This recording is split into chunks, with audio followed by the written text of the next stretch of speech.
President. Leader. Mr. President, I understand that there is a bill at the desk that's due for a second reading. The Leader is correct. The clerk will read the title of the bill for a second time. S3627, a bill to require institutions of higher education to disseminate information on the rights of and accommodations and resources for pregnant students and for other purposes. Mr. President, in order to place the bill on the calendar under the provisions of Rule 14, I would object to further proceeding.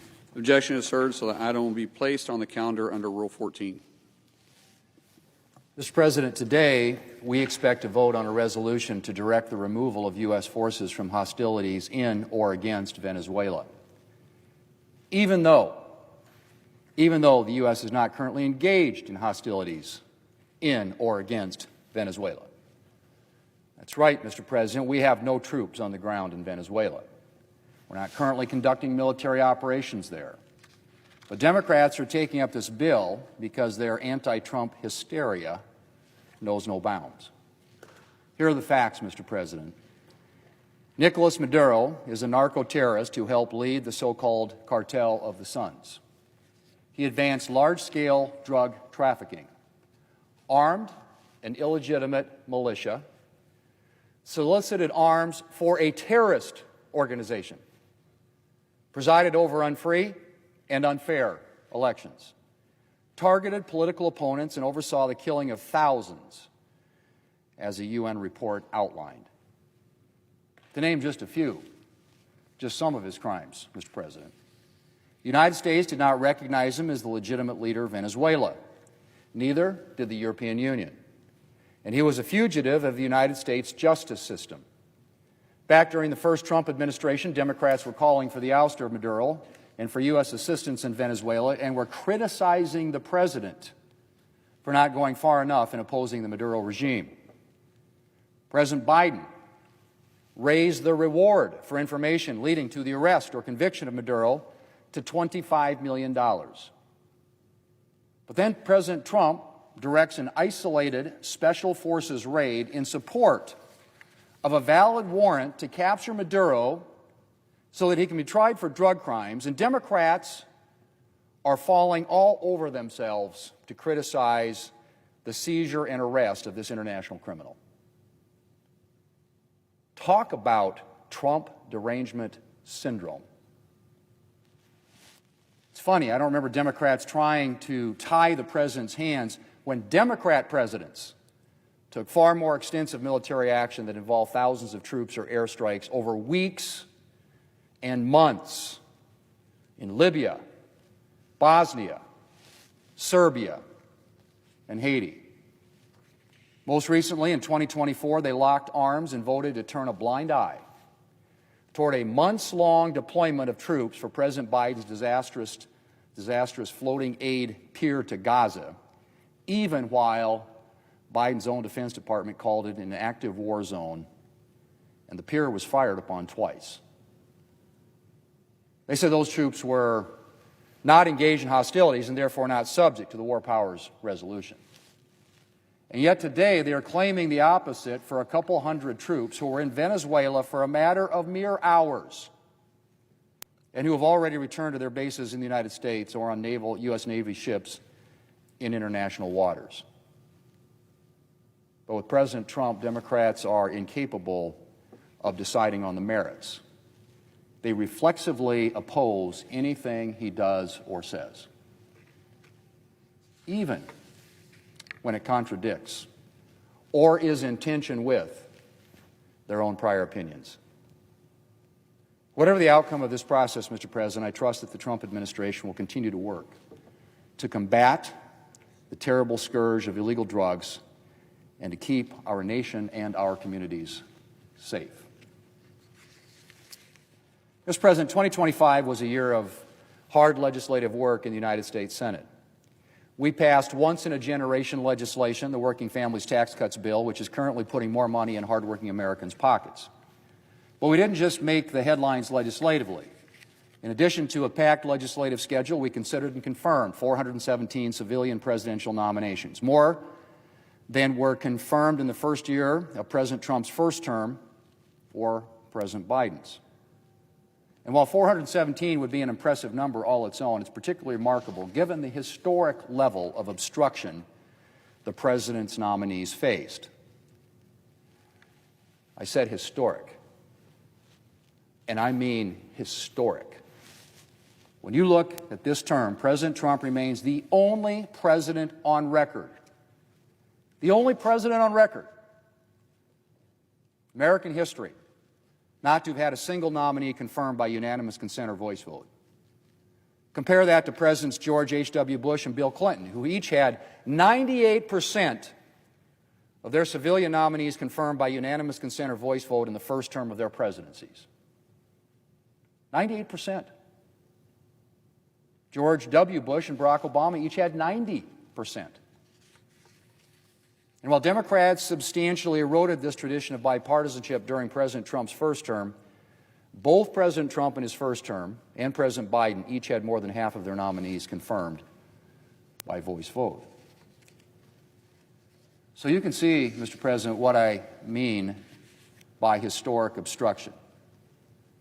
Now, Democrats, of course, attempted to justify themselves by claiming, in the words of the Democrat leader, that, quote, historically bad nominees deserve a historic level of scrutiny, end quote. The only problem with that argument, of course, Mr. President, is that a lot of these supposedly historically bad nominees received Democrat votes. So either Democrats were supporting historically bad nominees, or this wasn't about historically bad nominees at all, which, of course, it wasn't. The real reason Democrats were dragging out nominations for Assistant Administrator for the Office of Solid Waste and Director of the Office of Surface Mining Reclamation and Enforcement was nothing more than petty politics. Because as we see with Venezuela and as we've seen with presidential nominations, Democrats are incapable of fairness or nuance when it comes to President Trump. They can't deal with the fact that he was elected president, and so they reflexively oppose anything he does or says, even when it's something they might otherwise support. The virulent partisanship Democrats have injected into our politics is deeply regrettable. But Republicans, of course, have not let it stop us from achieving things for the American people, whether that's passing the working families' tax cuts or confirming 417 presidential nominees in the face of historic Democrat obstruction. And we are right back at it this year, confirming 4 nominees the first week of 2026. Mr. President, the American people elected President Trump. And Republicans remain committed to ensuring that he has his team in place so that he can do the work the American people elected him to do. Mr. President, I yield the floor, and I suggest the absence of a quorum. Clerk will call the roll. Ms. Alsobrooks.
Democrat leader. Ask unanimous consent. The dispensed with. Without objection.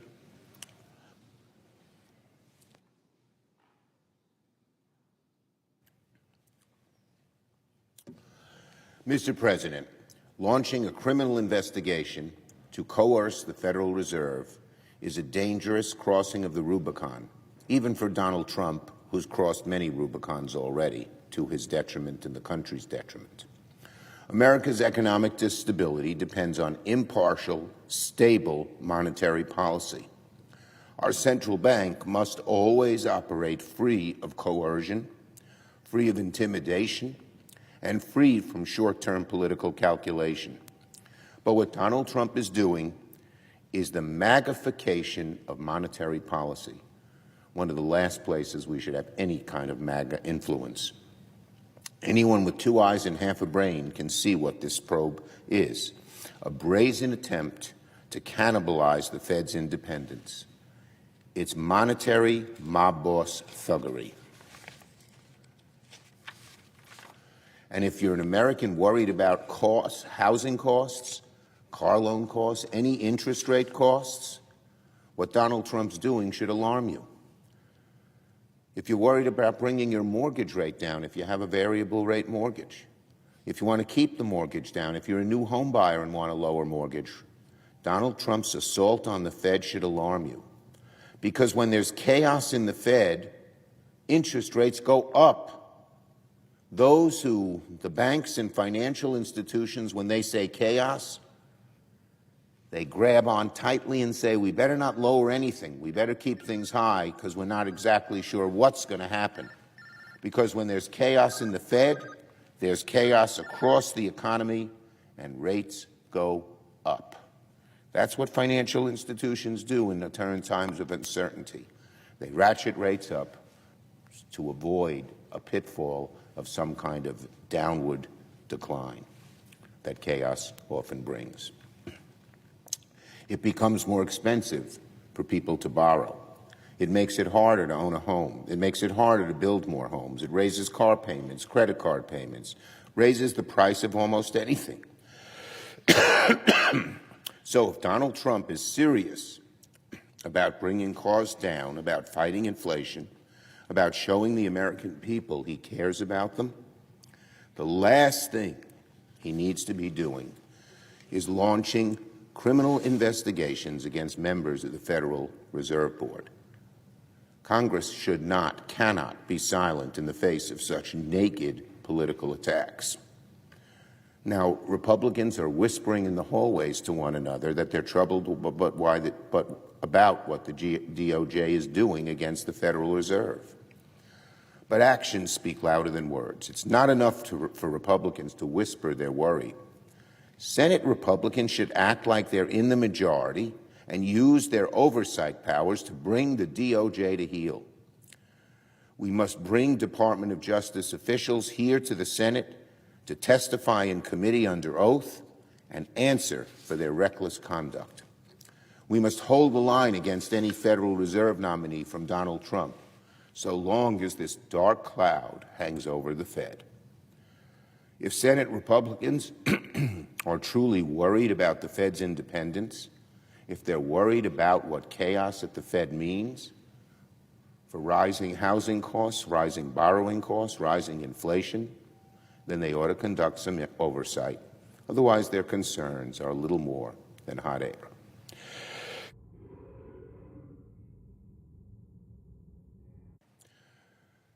Donald Trump's fake populism. Yesterday in Michigan, Donald Trump once again tried to gaslight the American people about the affordability crisis in another rambling speech meant to prove he cares about the struggles of ordinary Americans. He mocked the word affordability once again. He called it a fake. Maybe to Donald Trump, affordability is a fake because he's a billionaire. He doesn't have to go out and buy the groceries, buy a new car, sign up for a health care proposal that doesn't meet your family's needs. Donald Trump doesn't need to do those things. He doesn't have to worry. But tell that to a teacher, to a truck driver, to a bartender, to a nurse, that affordability is a fake. Tell it to anyone who actually has to work for a living. Affordability isn't a fake, it's a very real nightmare. And I'm sure last night, probably tens of millions of families gathered to decide which bills they could afford to pay and which bills they couldn't for necessities that they need. Like many presidents before him, Donald Trump is falling into a classic trap. When times are tough, he ignores reality and tries to convince people that everything's actually going great. This has never worked, and it's not going to work now. A year ago, Donald Trump stormed into office on the promise to lower costs, to fight for ordinary Americans, to unrig a rigged system. He ran, in other words, as a populist who promised to drain the swamp and end inflation. But Donald Trump is not a populist, he's a posturer. He throws out these populist ideas to try and persuade people he's on their side, but he never does anything to get them done. He never lifts a finger or a phone. And the American people see that he talks a good game, but never does anything to accomplish what he wants to do when it comes to lowering their costs. And the situation of the American people only gets worse. To Donald Trump, you're posturing. You're throwing out these ideas that the people like and then doing nothing to actually make them happen. Ain't going to work, Donald Trump. Your posturing ain't going to work when it comes to costs, when it comes to populism. You have to solve the problem. And what is Donald Trump doing now? He's throwing spaghetti at the wall. He throws a slew of half-baked proposals that are thin on substance. He throws those out in a desperate attempt to show Americans he cares about rising costs. In the last week, he's talked about housing, credit cards, the price of beef trade, and done nothing on any of them, and costs keep rising. The American people don't want a bunch of words that have nothing of substance behind them. They don't want pandering. They don't want posturing. They want Donald Trump to take action. And this is precisely Donald Trump's Achilles heel when it comes to costs and so much else. He talks about a lot of things that may sound nice, but never follows through, never delivers on any of his promises. Whether it's costs or Epstein or ending forever wars, the pattern's the same. Donald Trump talks about credit cards one day, food prices the next, housing the day after, but never actually follows through by getting his Republican colleagues to act. So here's the reality for you, Donald Trump. It's not enough for you, Donald Trump, to just talk about a bunch of ideas to lower costs. You need to get your Republican colleagues to actually pass legislation, much of which we Democrats have stood for a long time. Otherwise, what Trump's doing is not populism, it's simply posturing. Actions speak louder than words. If Donald Trump is to get serious about costs, he needs to put in the work to get Republicans to pass legislation that actually will lower costs for America.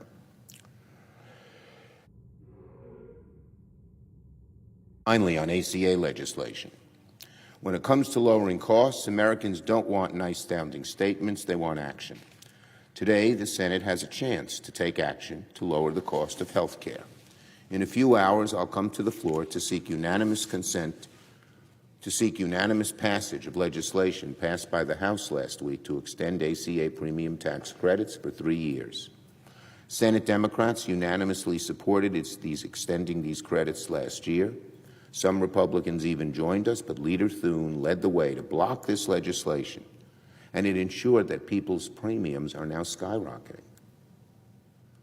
Well, we have another chance to deliver relief for the American people, Republicans, by passing the same bill the House approved last week with bipartisan support. Time's of the essence. New York Times reported that nearly 1.5 million Americans already have lost coverage. Americans are in the middle of a health care emergency, all because the tax credits are not being extended. The best, quickest, simplest thing Congress can do to lower premiums is to pass a clean restoration of the credits that expired last year. So to my Republican colleagues, do not block this legislation. Do not get in the way. The American people demand relief, and today you have a chance to deliver it. I yield the floor.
Broken whip. Mr. President, you know, Republicans have a simple message for the American people, and that is what we're doing here as Republicans is putting more money in your pockets, creating more opportunities for American people, for American families. And families all across America are feeling it today. Americans are no longer seeing these sky-high increases in prices like we experienced over the 4 years of the Biden administration. Not at all. 5 years ago, inflation began to soar because of the Democrats' reckless tax and spending plan. As a result, we saw inflation hit 40-year highs, and people suffered all across this country as a result. Well, over the last year, Republicans, now with President Trump and a Republican House and a Republican Senate, have eliminated billions of dollars of wasteful Washington spending.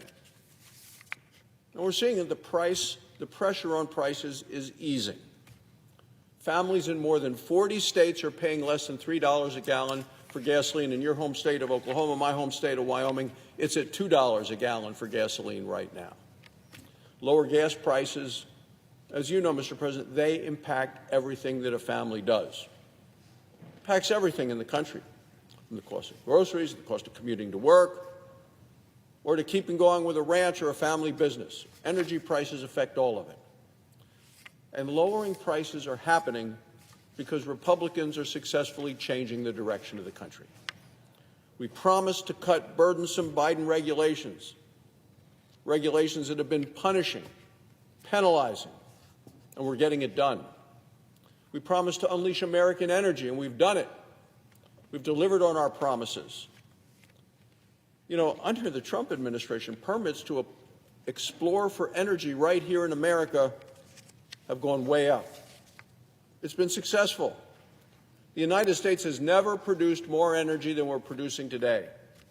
Energy dominance is fueling our opportunity economy. It's making a difference in families and in their lives. America is standing by our manufacturers and helping them. And look, our working families tax cut law and the incentives in that are making a real difference for our economy. It's helping businesses build things, build them right here at home in America. You know, it allows for full expensing for factory improvements, new machinery, farm equipment. We're seeing that in the farms and ranches across Wyoming. I heard it at the Farm Bureau. I heard it with our stock growers. It's encouraging businesses to innovate. We have restored full and immediate expensing for research, for development, done right here in America. And you know, we've made those savings permanent. For businesses, that means it's more affordable to build at home in America. Not 5 years from now, but today. Not overseas, but places like Wyoming. And people are responding. These pro-growth policies are already driving a surge of business investment. More investment means more manufacturing at home and more American jobs, jobs that have been shipped overseas by the Democrats in the past. More manufacturing leads to high-paying jobs at home. Construction sites are booming. You're seeing it there in the construction sites. You're also seeing it at the assembly line. More innovation, more production means prices go down. And small businesses are the engine of America's prosperity. The Working Family Tax Cuts Law helps small businesses all across America. The law makes permanent the 20% small business tax deduction. Every Democrat voted against that. Republicans are focused on helping small businesses grow. So American workers are the clear winners in what we've done with the Working Families Tax Cuts Law. You know, what we put in that law, no tax on overtime. That means a lot for the miners and the linemen in Wyoming. They're going to be able to keep $1,400 more this year than their paychecks. Now, the Democrat leader, Senator Schumer, was just on the floor, and he talked about firefighters. Well, firefighters work a lot of overtime. They need to stay on the job. They do that. No tax on overtime now. That means more money in their pockets to take home. Firefighters, the nurses in Wyoming, they're happy with what we've done. Chuck Schumer, who was just talking about it, voted against it. The Democrats wanted to raise taxes by $4 trillion. How's that going to help our country? It's not. And then I heard Senator Schumer talk about bartenders. Well, we say no tax on tips. Bartenders get tips as part of their pay. So do waiters, waitresses. Lots of people work with tips. No tax on tips. Every Democrat voted against that.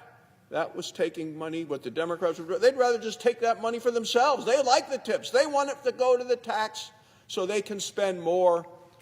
We said no tax on tips. Look, this is money that our workers in America have earned.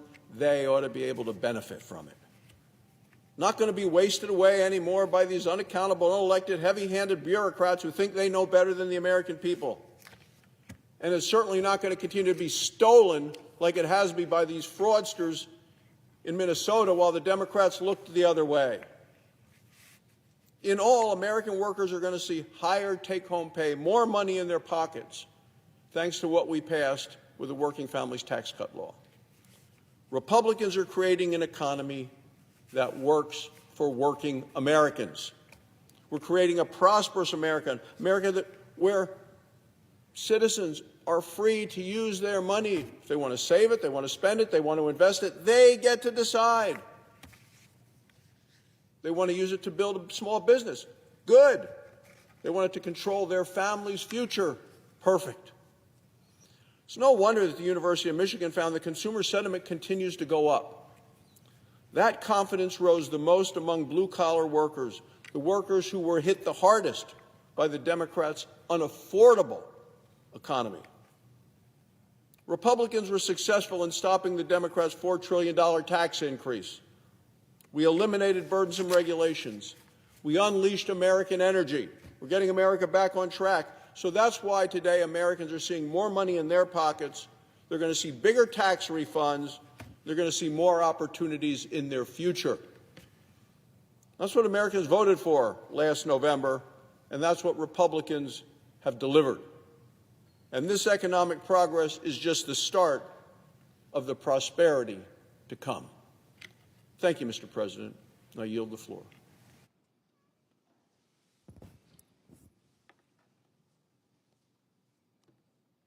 Mr. President. Democrat Whip. Mr. President, my friend and colleague from Wyoming mentioned many things about the Republican tax bill, but he failed to mention the most important part of it. It ended up giving tax breaks to the wealthiest people in America. It ended up cutting $1 trillion from the Medicaid program. Wait until that cut works its way through the economy to your local hospital and clinic and watch what happens. They've already warned us. Unless something's done, there's going to be a lot of closures and a lot of reductions of services in these hospitals in rural areas and small town and inner city. That's a fact. If you want to give tax breaks to the wealthiest people and you don't care about the impact on the regular families of America, that's exactly what happened with the Republican tax bill. And that's the reason why Democrats did not support it. We believe that tax cuts should be geared toward working families who are struggling with affordability. President Trump gave a speech yesterday in Michigan and choked on the word affordability. He hates it. It's a Democratic word. It's a hoax. It's a fake. It's reality. It's reality. I don't know how often the President of the United States, and I'm sure he never has a chance, gets to go shopping at the local grocery store. I do so almost every weekend I'm home. I see what's happened to prices. My wife reminds me, other families remind me, the cost of living's gone up. And you give tax breaks here and there and the other place, and primarily to wealthy people. It's not going to provide the kind of relief that working families desperately need. That's one of the issues that will be decided by the voters in the next election. Mr. President, on another topic, the year was 1939, and there was a ship that sailed from Germany destined for Cuba.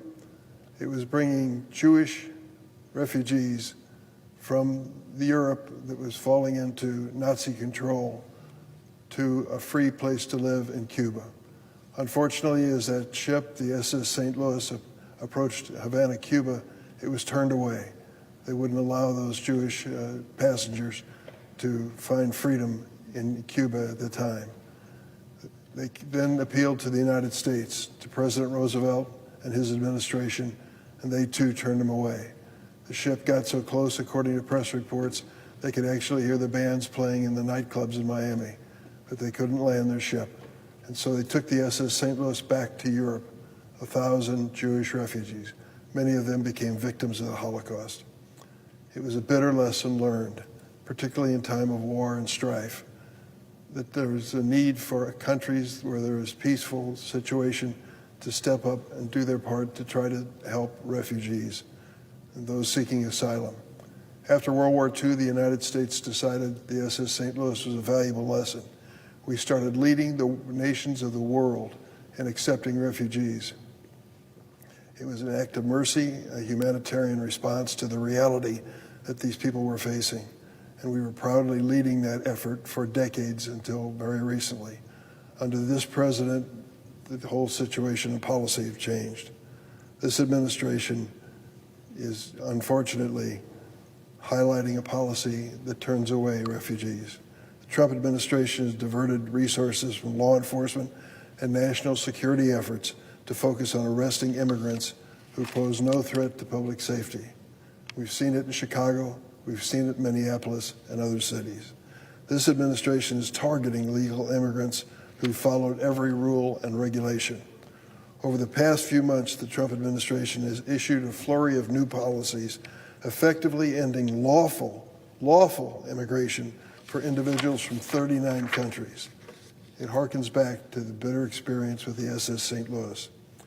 In November last year, President Trump used the tragic shooting of 2 National Guard members to justify a freeze on all new visas of Afghan nationals.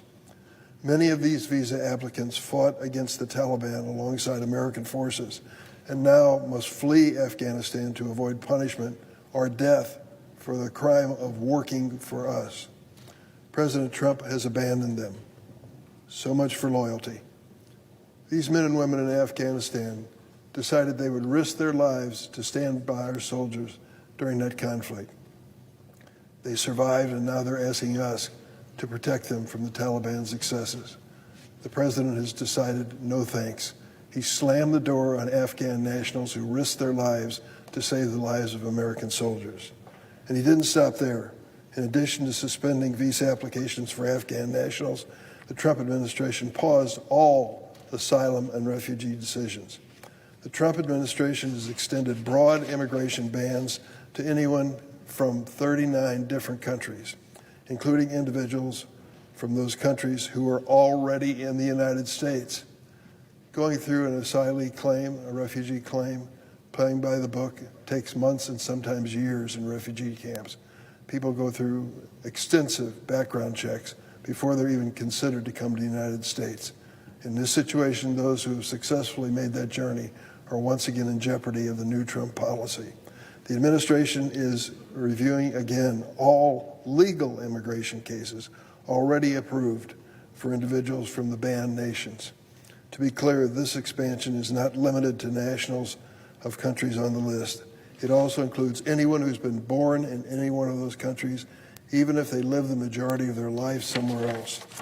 My office has received reports that Canadians born in Iran have been impacted by this new Trump ban. There have even been reports that the ban has stopped parents who've completed every step of the adoption process for bringing their new babies to the United States. The administration has claimed this is about vetting immigrants to protect public safety. But tell me, does it make sense to deny entry for a baby for vetting reasons? What the president has done is bring down the hammer on those who are legally immigrating, what he calls, quote, from S-hole countries. Remember that phrase? When the president during his first term referred to those from Africa and Haiti in profane and racist terms in the Oval Office, at the time the White House denied having said that. But I was there, physically present, when the president made those statements not once but twice. I was in that meeting, and I confirmed that he used those vulgar terms referring to people from other countries.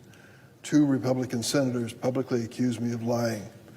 Well, at a rally in Pennsylvania last month, President Trump bragged that he indeed used that slur that I referred to earlier.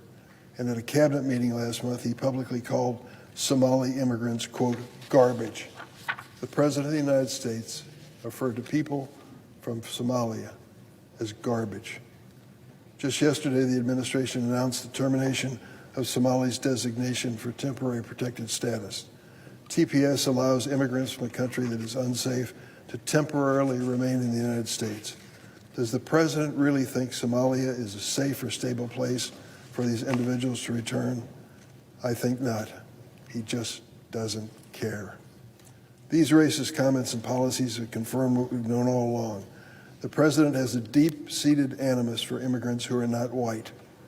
Throughout this past year, he has harnessed tragedies to justify his anti-immigrant crusade. First with the National Guard shootings and now with Minneapolis fraud allegations. We've heard it here on the floor of the Senate day after day. Last Friday, in the midst of federal immigration agents' assault on Minneapolis, the Department of Homeland Security began arresting recently arrived refugees in Minnesota. These refugees have already gone through intensive vetting, sometimes for years, before they've been allowed to come to the United States. They followed our laws. They came here, quote, in the right way. Now their lives will be turned upside down again to serve the President's political agenda. The fraud in Minnesota is serious and warrants continuing the investigation. But punishing thousands of refugees because of crimes they had nothing to do with is just plain wrong and inhuman. The Trump administration has tried to politicize this fraud investigation, but the first prosecutions for this fraud began in 2022 during the previous Biden administration. The administration says their immigration policies are intended to protect America. I'm calling their bluff.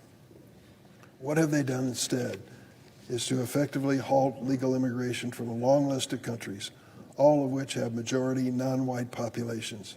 This was their real intention all along. Already the lives of people in our immigration system, particularly people of color, have been unfairly upended. Immigrants have seen their long-scheduled green card interviews canceled. Naturalization candidates have been pulled from their scheduled citizenship ceremonies. I know this to be true because it happened to my constituents who've reached out to our office. They are rightfully upset that the administration has stopped them as individuals after already approving them for citizenship. They can't take the oath of allegiance to our country, and they don't know where this process is going to end. My mother was a naturalized citizen to the United States. I keep her certificate framed in my office in the United States Capitol. Those who are willing to take the oath of allegiance to our country have become some of our most loyal citizens. My mom was one of them. We cannot abandon them. We must not allow America to turn its back on immigrants who followed every rule and make America stronger. It would be an affront to the Constitution and a retreat from our values and heritage as a nation of immigrants.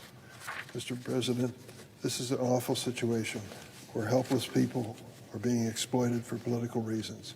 It is time for both political parties to step aside from the campaign for a moment and speak to the values that makes America a better country than most. I'm proud to be part of this country, but we are a nation of immigrants and should never forget it. I yield the floor.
Senator from Michigan. Mr. President, I am once again asking my colleagues to do the right thing and to unanimously agree to repeal a provision that was included in the government funding legislation in November. You will recall that the funding bill included a provision that many senators were simply not made aware of. Came in at the last minute. It set up a special payday of $500,000 paid for by the taxpayers for a select group of 8 senators. Mr. President, that policy is simply wrong. And it goes against everything that we're supposed to be doing as elected representatives to make life better for the people who live in our states and in the country. We've all heard a lot of excuses trying to justify why a handful of senators deserves a big financial windfall. But let me remind you why they are wrong. This all began when President Trump and his political allies cooked up a scheme to try to overturn the results of the 2020 presidential election, all so he could stay in power. You will remember that he lost the election, but instead of respecting our nation's nearly 250-year history of peaceful transfers of power, President Trump and his allies launched a pressure campaign to try and install slates of fake electors to overturn the election results in several key states.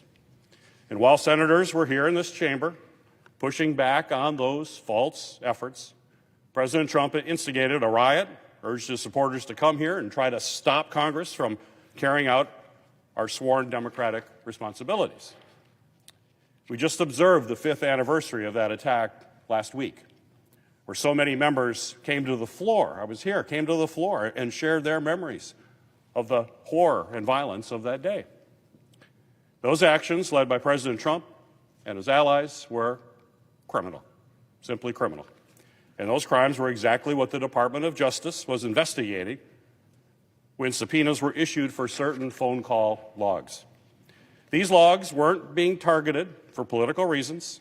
They were part of a legitimate and serious investigation into criminal activity.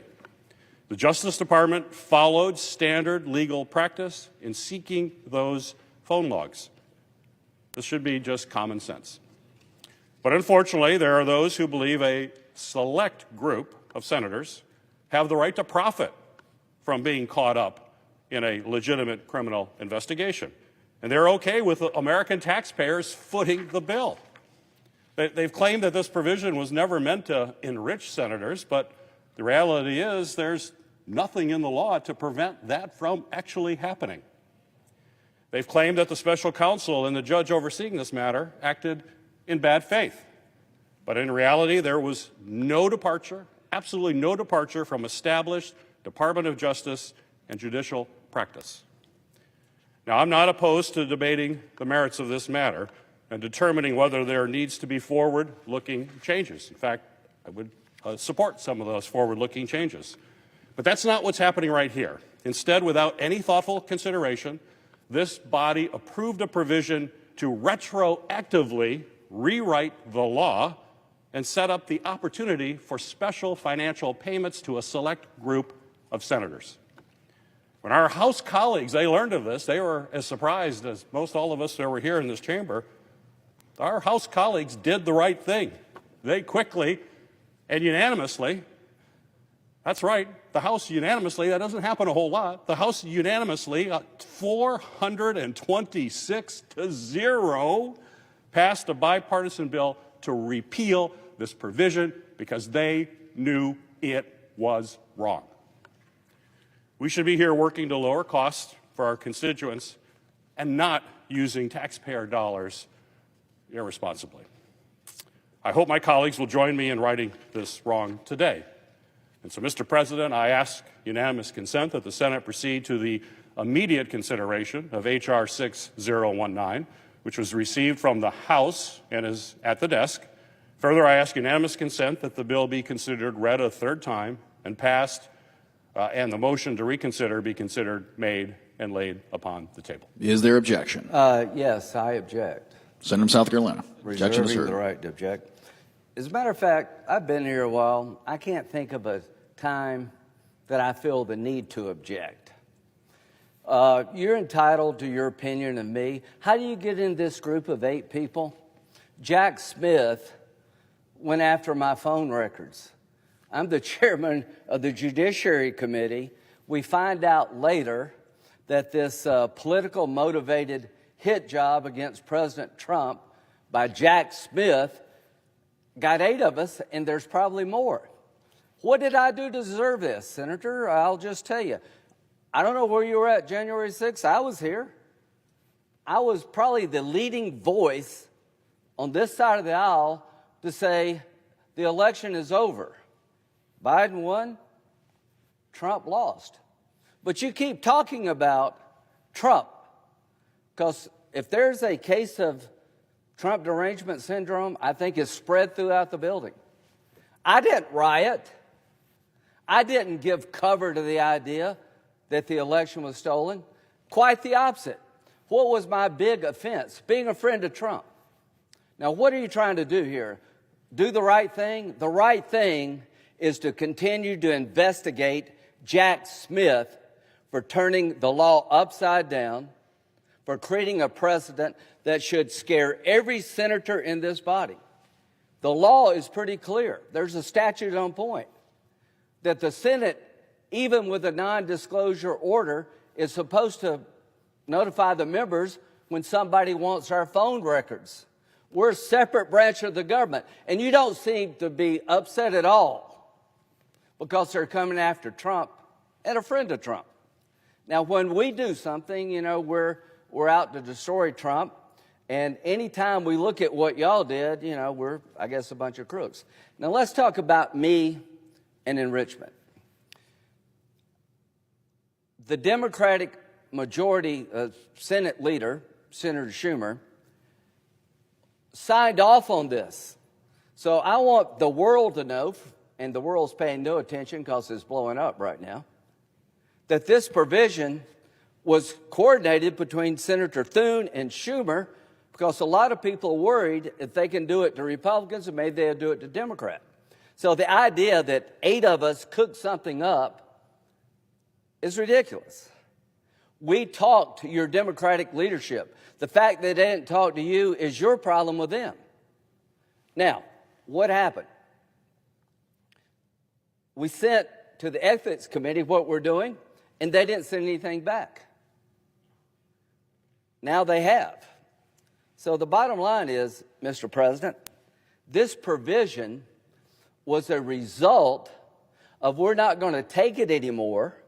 The law was flagrantly violated, I believe, but he's already made a decision, Senator Peters says, that Jack Smith was lawfully in the right here. We'll have a hearing. He's already decided that Jack Smith was right to find my phone records. Based on what? Being a friend of Trump? I will take this to the court. And if your goal is to intimidate me, boy, you don't know anything about me. If your goal is to try to cover up a valid inquiry and stop Jack Smith from being looked at, it ain't happening. I am more determined than ever to find out how Arctic frost got so off the rails. Within 3 days of Trump announcing, I'm going to run again, the process started, and within 6 months, he had 91 felony charges in Manhattan, Atlanta, Georgia, and Washington, D.C., and Florida. I had to spend $1.2 million to go down to Georgia for the Fannie Willis debacle. So this will be looked at. Was there a coordinated effort between Jack Smith, the special counsel, and the most liberal jurisdictions in the country to knock Trump out of the race by throwing everything you could at him, whether it made sense or not, and his friends? See, I don't know, but we're going to find this out, Senator Peters. We're moving forward. You have made up your mind. If it were up to you, we would not be looking at Jack Smith. You made a mistake there, by defending somebody where you have no idea actually what they did. So I think I pretty well know where you're coming from. So I object. I object because we did it in coordination with Democrats. I object because we let the Ethics Committee know. The House did it quickly. There's provisions in this bill from the House that his amendment would strip out. A notification requirement. Every member should want to be notified if anybody in the government, executive branch, is looking at your phone records. This provision would strip that out. A private cause of action would strip it out.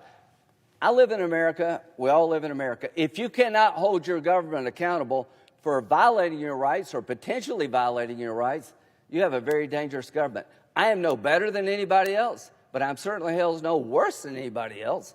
So I want to know why the government issued a subpoena saying, made a subpoena request that if you tell me about what's going on here, that I'm likely to taint the witnesses and act irresponsible. What have I ever done as a senator to make you think that's me? There was no factual foundation that I would do anything illegal if you told me. I did nothing illegal except be Trump's friend, apparently. I inquired as to whether or not I should vote to certify the election on January 6th, and I did. I did not know this happened, but if it can happen to me, my colleagues over there, it can happen to you. So this unanimous consent request would strip the notification out. It would strip the private cause of action out. I think that's the wrong signal to send to a government out of control. The private cause of action. The $500,000 is trying to deter people from doing this again. The bottom line is the private cause of action needs to stay so that if anybody else in the future gets hurt like this, a private citizen, there are a bunch of groups out there, Mr. President, all conservative, who had their phone records looked at too. And we're not going to give up, no matter what Senator Peters says. We're going to look at it. Turning Point USA, there's a lot of shenanigans going on out there with Jack Smith, and we're going to look at it, whether you want us to or not. And I hope they can sue. But as to me, I'm a senator. If this provision, the private cause of action, is seen out of line with what the Senate rules now, I will gladly fix that. And you're off base if you think I'm doing this for $1 million. I'm going to sue for much more than that, not just to try to make my life whole, to make people pay for trying to forget my phone records, for God's sakes. That will be in court. I'll have to prove that. So I'll make sure, and I'll have it just in a minute, a provision to change the law so that there's no doubt that I and the 8 others, we won't get a benefit from the $500,000. It won't be personal, but we do want to proceed with our case. And I want other people to proceed with their case. So if we do this right now, Turning Point USA, a bunch of other groups would not have a private cause of action. I want to preserve that private cause of action for a lot of other people who are not senators. As to me, I don't know what you're implying that I did something to benefit me in the dark of night. Yeah, I remember that, but life goes on. So I object. I object to what you're doing. I object to the fact that you think Jack Smith was legal when you have no idea what he did. I object.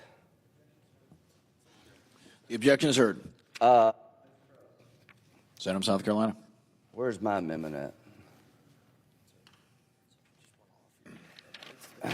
Okay.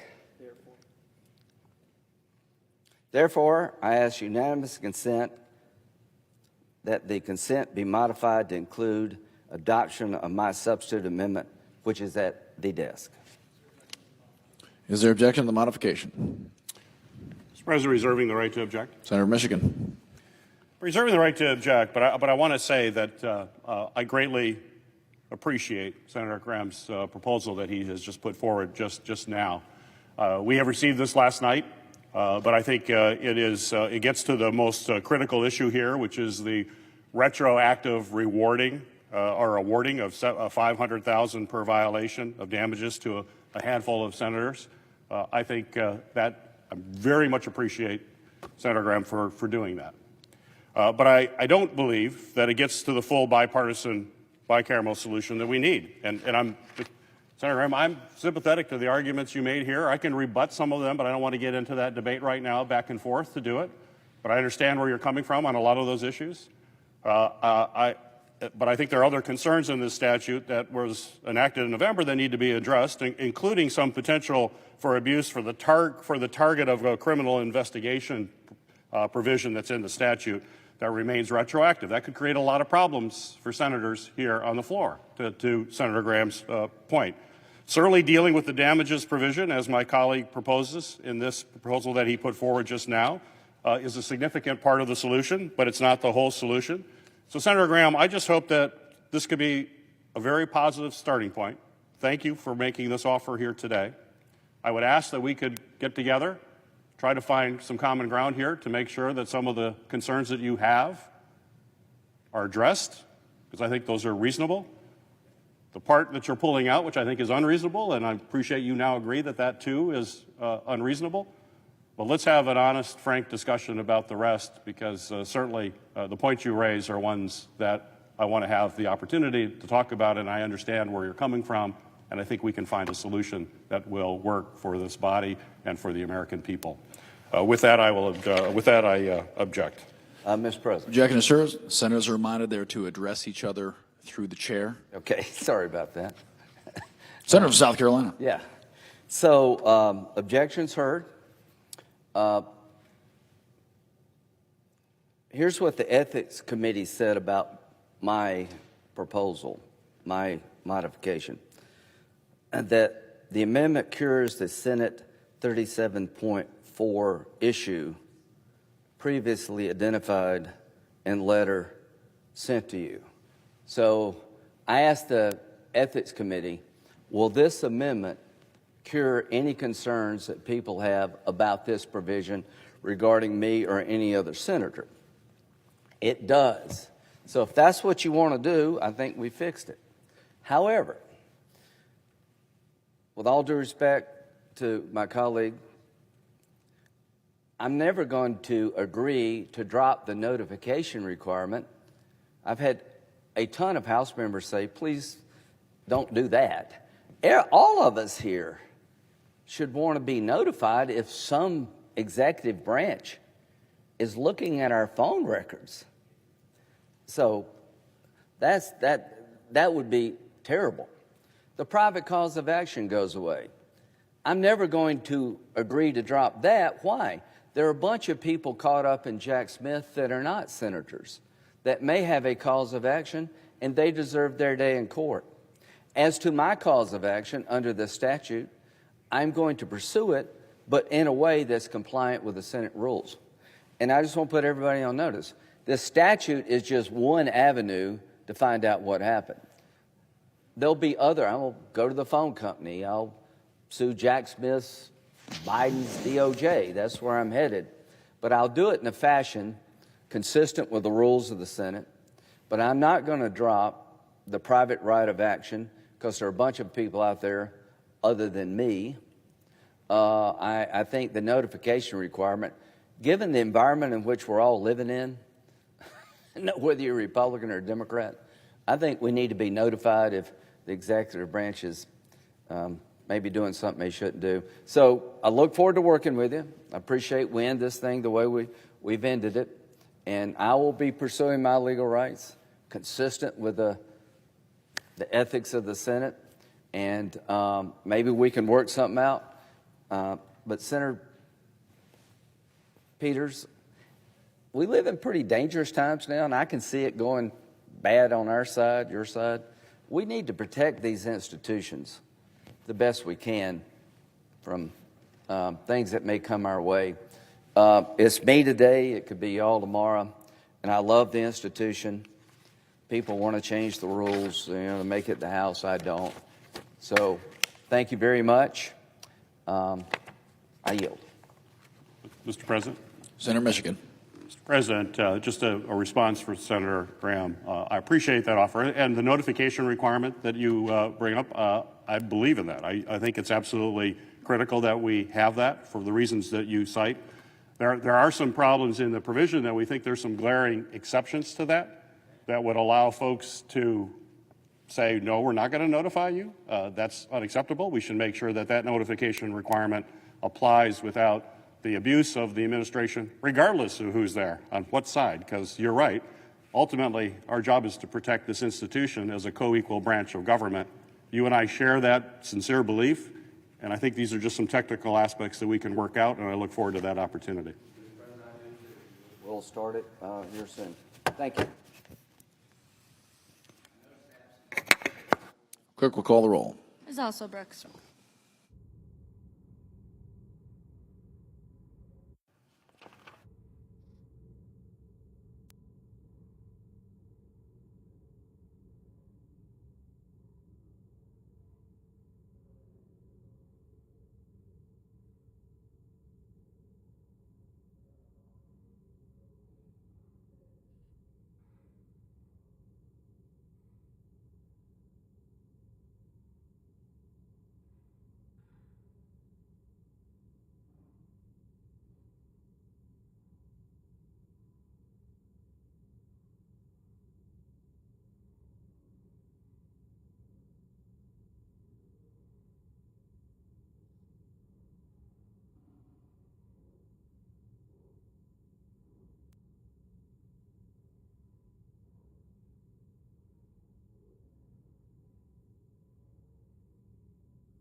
Senator of Kansas. Mr. President, I ask unanimous consent that the quorum call be lifted.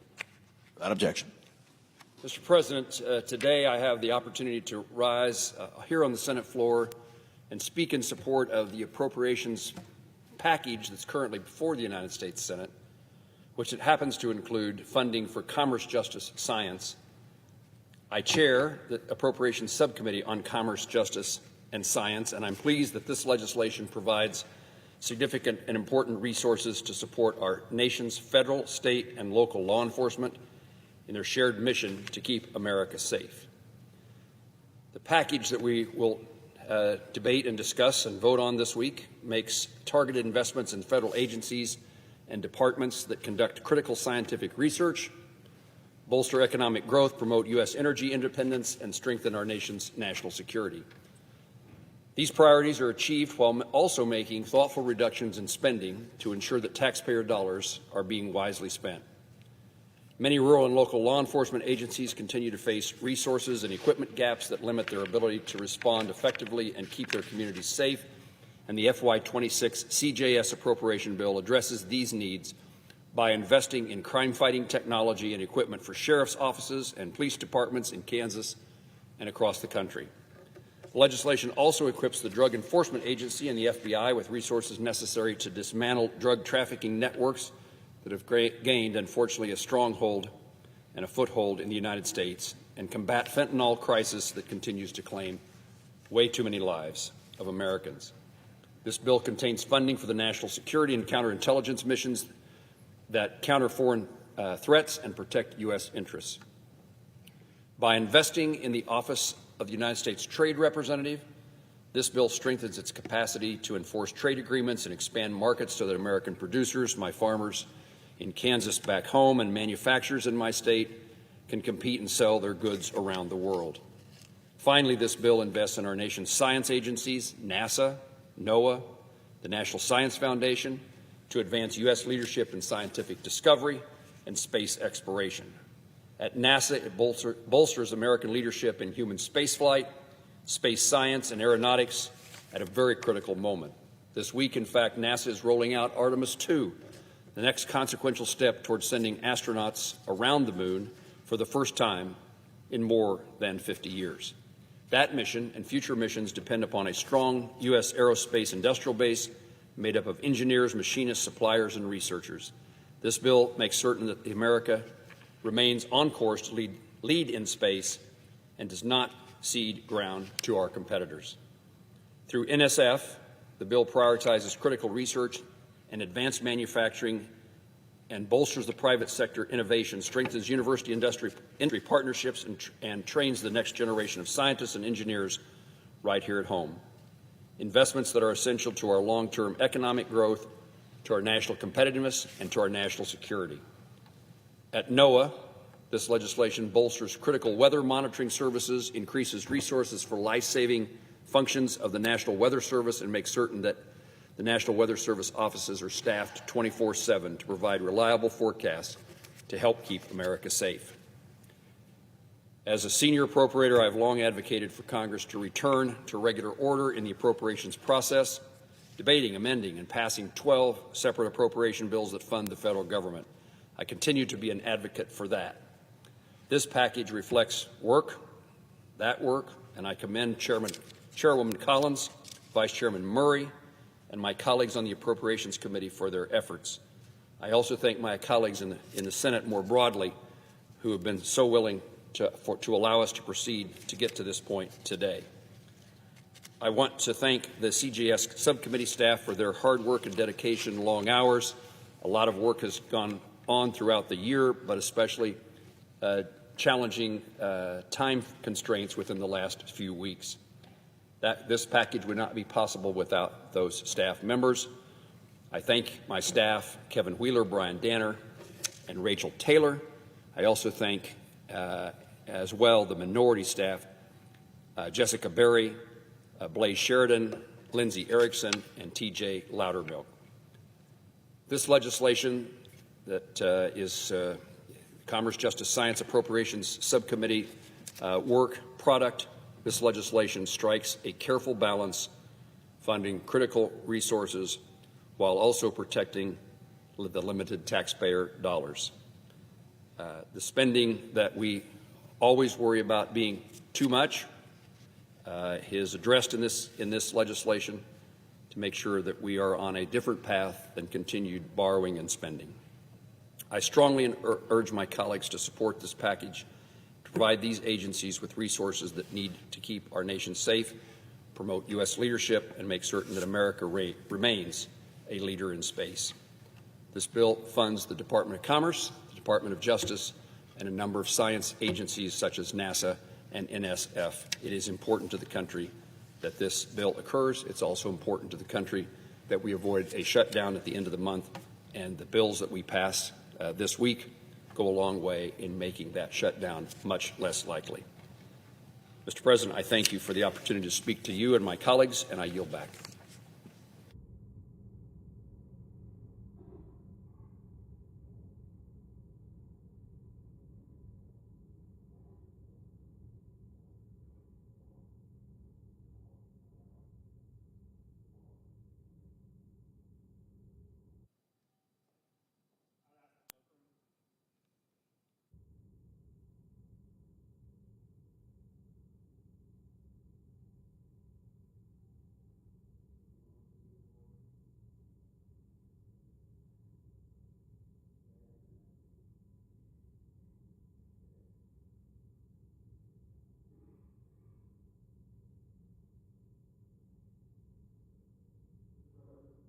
Senator Kansas. Of a quorum. Clerk will call the roll. Ms. Alsobrooks.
Senator of Texas.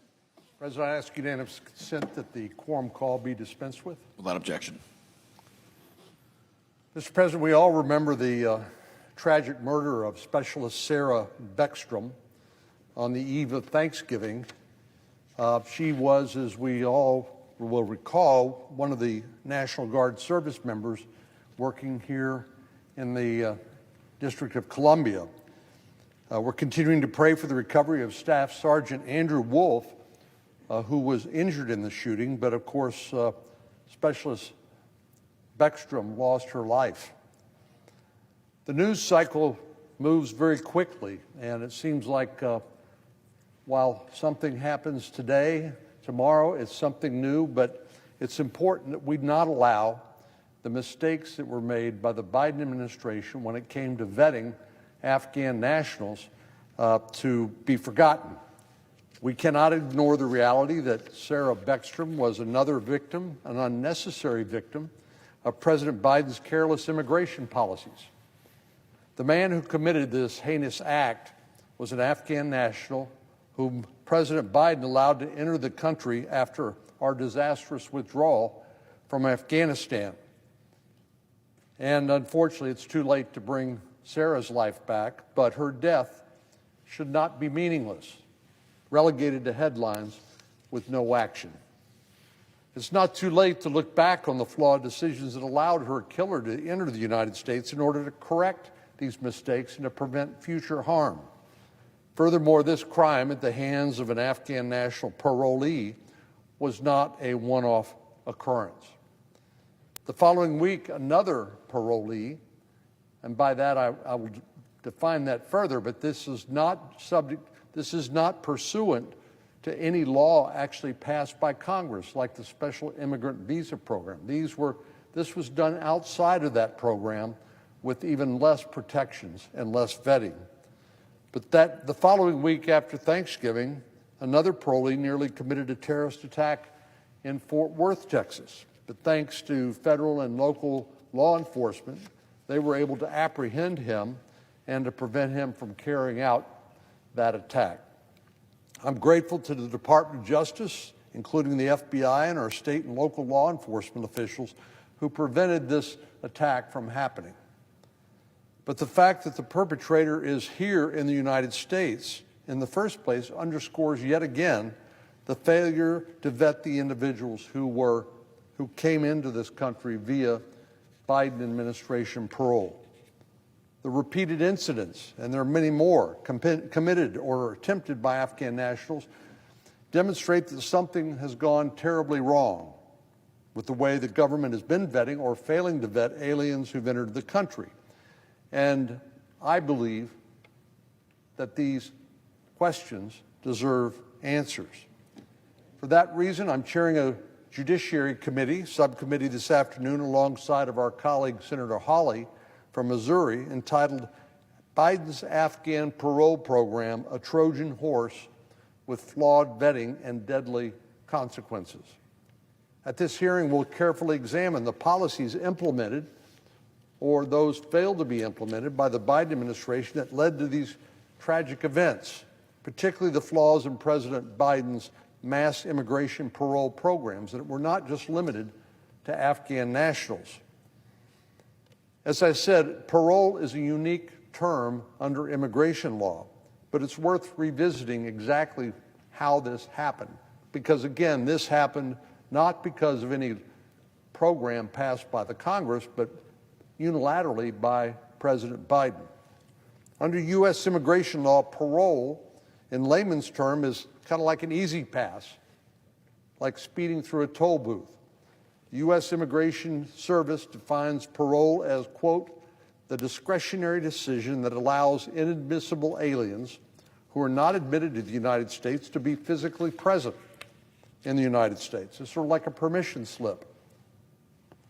Parole is an authority that allows the Department of Homeland Security Secretary to waive people into the country who otherwise would not be allowed in. Under Operation Allies Welcome, President Biden extended this immigration easy pass to hundreds of thousands of aliens who weren't eligible to come to the United States. This discretionary authority was only supposed to be used on a case-by-case basis. It's an authority that President Biden repeatedly abused, not only in this program, but at the southern border as well, to admit hundreds of thousands, even millions of individuals into the country during the Biden years and their open border policies. But even though this authority is supposed to be used only on a case-by-case basis, the Biden administration turned this exception into the rule.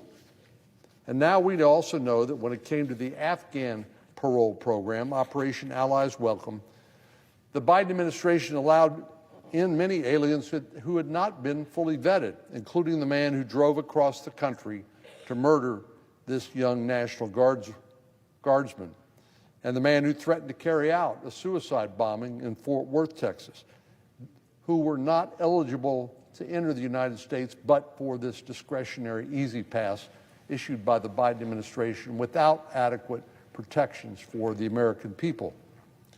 As we'll learn at the hearing, in not most, if not all cases, the Biden administration did not know exactly who these people were.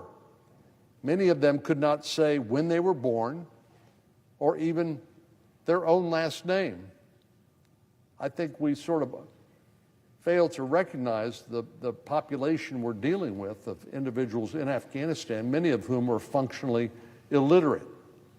And of course, many of them were coming from this country that was war-torn and literally run by the Taliban, which is an international terrorist organization. Consequently, many of these aliens have likely committed acts of terror or have ties to terror groups. In some cases, the United States government was asking the Taliban to verify information on these individuals. Now, that strikes me as rather bizarre. The Taliban, a terrorist organization who would kill many of the Afghans who cooperated with the United States military, were actually asking them to verify the identity and eligibility of these individuals to enter the United States. But in any event, the Taliban is hardly a reliable source of information. The lack of information on these parolees also raises the possibility of a preliminary background check coming back clean because there simply wasn't enough information available to determine whether this person was safe or not. Essentially, the policy of the Biden administration was the default was come on into the country in the absence of derogatory information.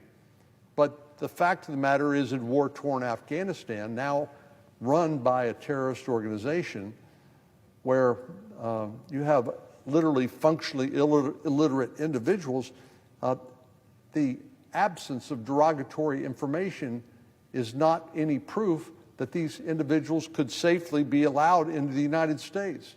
So the default was let them in, even in the absence of any information whatsoever. At today's hearing, we'll learn more about this and other problems with the Biden administration's mass parole of Afghan nationals into the United States.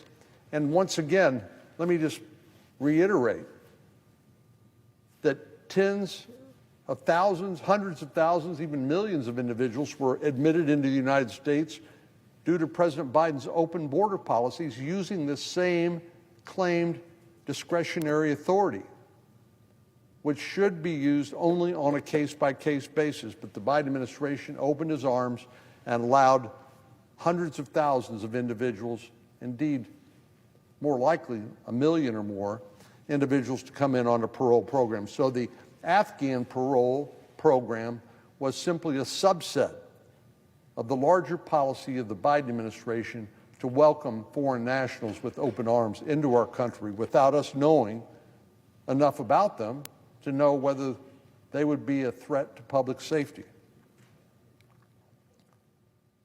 We'll hear from two panels of experts who will help shine a light on the missteps of the Biden administration. Our first panel will include Mr. Craig Adelman, Deputy Inspector General for the Department of Homeland Security, Michael Rourke, Deputy Inspector General at the Department of Defense, and Mr.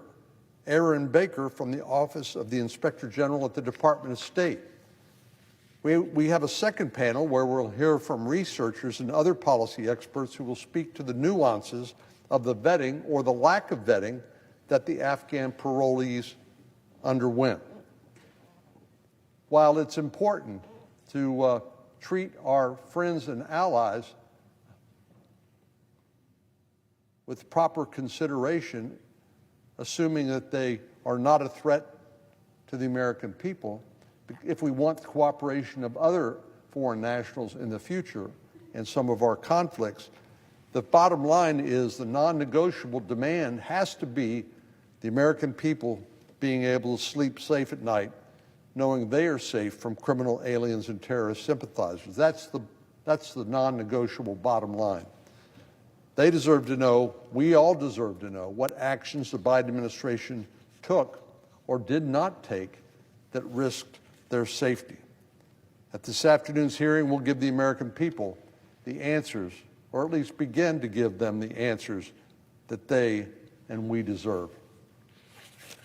Mr. President, I yield the floor, and I would note the absence of a quorum. Clerk will call the roll. Ms. Alsop-Brooks.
Mr. President, I ask unanimous consent that the quorum. Oh, Mr. President. Senator Kansas. Mr. President, I ask unanimous consent that the quorum call be lifted. Without objection. Mr. President, today I rise to honor the passing of a 101-year-old Kansan World War II veteran and American hero, Horace Jim Sharp. Mr. Sharp was born in Morris County, Kansas, and he spent his early years tending to the family farm, not an unusual thing in Kansas, and certainly not in his generation. At age 19, Jim surrendered his farm deferment, courageously volunteering to serve his nation in the United States Army during World War II. Through his service, Jim fought in the Battle of the Bulge as part of Company B, 18th Infantry Regiment, 1st Infantry Division. It was during that battle that Jim earned 3 battle stars and a Bronze Star. Although injured by shrapnel during the battle, Jim never received treatment, thus never receiving the Purple Heart. Following Jim's combat service, he served as a guard during the Nuremberg trials. And shortly after returning home to Kansas, following the war's end, Jim would marry his wife, Marilyn, with whom he would raise their 3 children and enjoy 69 years of marriage. Following the passage of the GI Bill, Jim attended Kansas State University, where he graduated with a bachelor's degree in business administration. Jim then applied his degree by building a career in data processing, eventually retiring as the information systems manager for the Kansas Farm Bureau, while also teaching information system classes at Kansas State University and at Fort Riley. Jim's life of service continued well after his time in the military. His dedication to his faith and his community showed itself in so many ways. Jim was an active member of his local Methodist church. His accolades also include being a founding member and the first president of the Northeast Kansas Battle of the Bulge organization, where he raised funds to support the preservation of the Manhattan, Kansas Peace Memorial Auditorium and the K-State World War II Memorial. Jim's World War II service is also featured at Fort Riley's 1st Infantry Division Museum, honoring his story and his service in the Nuremberg exhibit there. Jim was an active member of Kiwanis, his local VFW and American Legion, and many other local organizations, improving his community and aiding those in need. Living to be 101 is remarkable in and of itself, but Jim used that life, that long life, that he was given to accomplish so much more. His life of courage, sacrifice, and compassion served as an inspiration to all who knew him, and he is being dearly, dearly missed. My prayers and concerns are with his children, Janet, Doug, and Brian, his many grandchildren, great-grandchildren, and great-great-grandchildren, the entire Sharp family. It was my honor to see them as we celebrated Jim's 100th birthday at the American Legion in Manhattan, Kansas, now just about a year ago. Jim was an authentic American hero. Sometimes I think we look for heroes and we can't seem to find them. Do not have to look past Jim Sharp. He was a hero to his nation, to his community, to his family, and his friends. May Jim's legacy not be forgotten, his service honored, and we say to him in these days, thank you for your service. We respect you and we are grateful. Mr. President, I yield the floor. And note the absence of quorum. Clerk will call the roll. Ms. Also Brooks.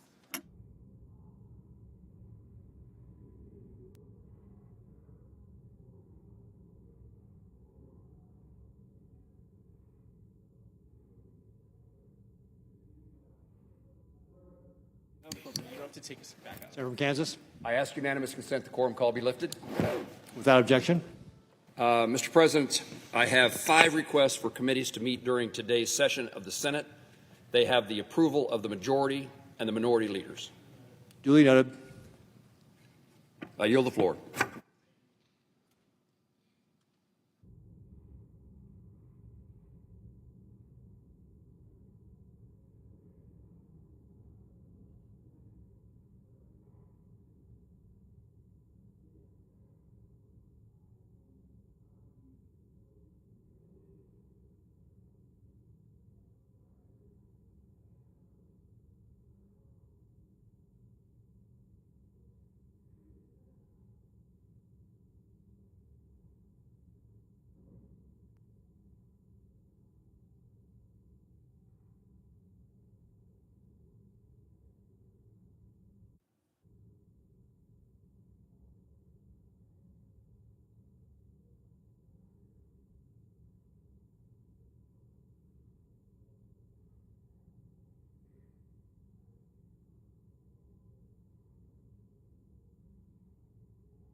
Mr. President. Democratic leader. Mr. President, Americans across the country, they could be Democrats, they could be independents, they could be Republicans. They could live in the North, the South, the East, or the West, agree on one thing. The cost of health care is at crisis levels, and families are struggling to pay for health care, such a necessity for their families and themselves. Now, on January 1st, as just about everybody knows, the ACA premium tax credits that lowered premiums for millions of Americans expired because Republicans chose to let them die. Republicans knew the crisis was coming, they knew the consequences, and they deliberately blocked relief from the American people. Already, because of the callous actions of our Republican colleagues, ACA enrollment has already dropped by nearly 1.5 million people. The average American with an ACA plan has seen their premiums double, and many have seen them much worse than that.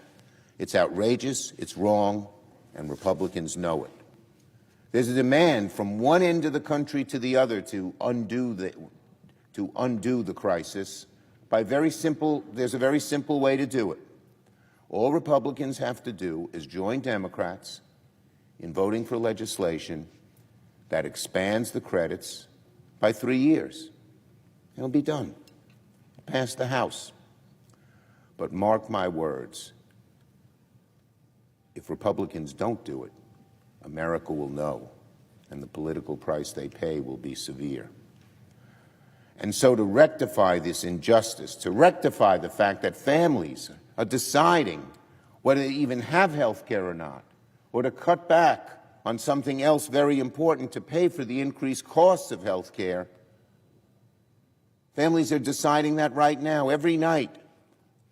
Millions of American families are talking about what to do with these new health care bills that have come through, which have doubled or tripled what they have to pay each month, which will cut back in so many instances on the kind of health care they get, make them switch hospitals, switch doctors, not afford the prescription drug that is desperately needed by their child who has cancer. Every night, Americans are grappling with this horrible problem because there's nothing more important to a family than the health of its members. Yet Republicans blocked it. But my fellow Americans, the fight to lower health care costs is not over.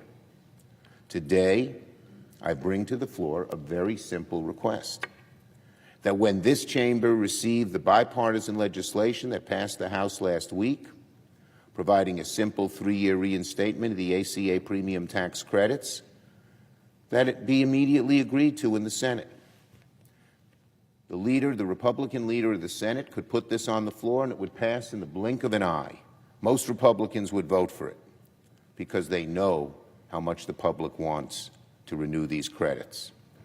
So there's no reason under heaven for us to delay. The House passed this bill last week by 230 to 196, and 17 Republicans joined Democrats. That's not a fluke. That's a blaring signal to Americans, to Republicans, that Americans are demanding relief. 50%, 55% of Trump voters want the tax credits extended. But the Republican Senate is blind, is in a bubble, is not even understanding the anguish of America about these increased health care costs. And they sit there and come up with one excuse after the other why they shouldn't do this. The House fortunately listened to the American people and acted, and the Senate should now do the same.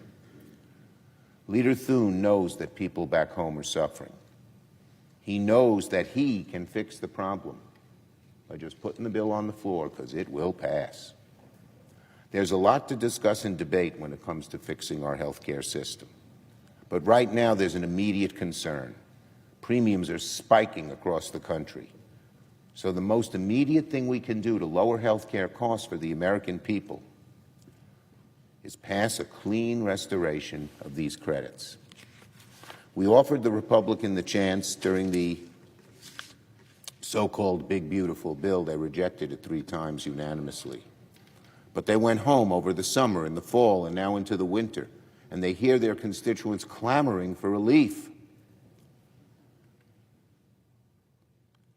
Open your ears, open your minds, Republicans. Listen to the American people. There's no doubt, you know it, that the majority of Americans, the overwhelming majority of Americans, even the majority of Republicans and Trump voters want us to do this. And frankly, to Americans back home, it's not a Democratic or Republican issue. The only thing they care about is getting those costs lower. And they want to know who is going to step up and bring premiums down, who is going to lower costs. Senate Democrats say in one voice to Americans, we hear you. We have a plan to bring your premiums down. We can pass it through the Senate today, right now, if only the Republicans get out of the way. We're going to keep at this. This issue isn't going away. We're going to fight and fight and fight until we achieve this for the American people, because it is so important. There are other issues Republicans have out there. Some want to block it because they want to extend provisions that hurt women on the issue of abortion. Some want to block it because they want to privatize the system, which would make it even only worse. But it doesn't matter. We can debate all those things down the road. The opportunity is now, right now, to allow this body to unanimously pass this much-needed proposal to extend the credits by 3 years. I urge my Republican colleagues, let this bill pass. Let's give the American people what they so fiercely and rightly demand. Most of all, let's give millions of Americans relief from the sky-high price of these premiums now that the 3-year extension has expired. Americans need it, Americans want it, Americans demand it. It's the only humane and right thing to do. This is another chance for my colleagues across the aisle to rectify their mistake and help the American people with an issue that is at the top of the list for them. And so, Mr. President,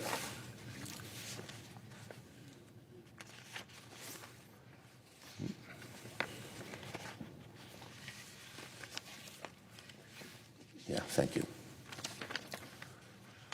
Mr. President, I ask unanimous consent that when the Senate receives H.R. 1834 as passed by the House on January 8, 2026, the Senate proceed to its immediate consideration, that the bill be considered read 3 times and passed, and that the motion to reconsider be considered made and laid upon the table. Is there objection? Mr. President. Senator from Idaho. Mr. President, reserving the right to object. My colleague's proposal offers nothing new. The Senate has already rejected a so-called clean 3-year extension of the enhanced COVID credits in December. None of the reasons we rejected this measure then have changed. Perpetuating a fraudulent, failed system without reforms is not a solution. Declining to offer consumers more choice and control over their health care is not a solution. Handing insurers an additional $80 billion of taxpayer money is not a solution. Both sides agree that the costs of health care are too high. We know that years ago, when these credits were created, and again when they were extended, but rather than fix that problem, the credits only exacerbated the underlying issues that are driving up the costs. We cannot continue to rely on the same broken policies to fix those systemic problems. In December, Senator Cassidy and I proposed to begin the process of true health care reform. Directing funds to HSAs controlled by patients instead of insurers would spur competition, prevent fraud, and reduce costs. Unfortunately, my colleagues on the other side of the aisle rejected this proposal. Each side knows what the other side cannot accept. A real solution must respect those boundaries and chart a new path forward. Unfortunately, today's repetitive proposal fails to do so. And for those reasons, Mr. President, I object to the request, and I yield the floor. The objection is heard.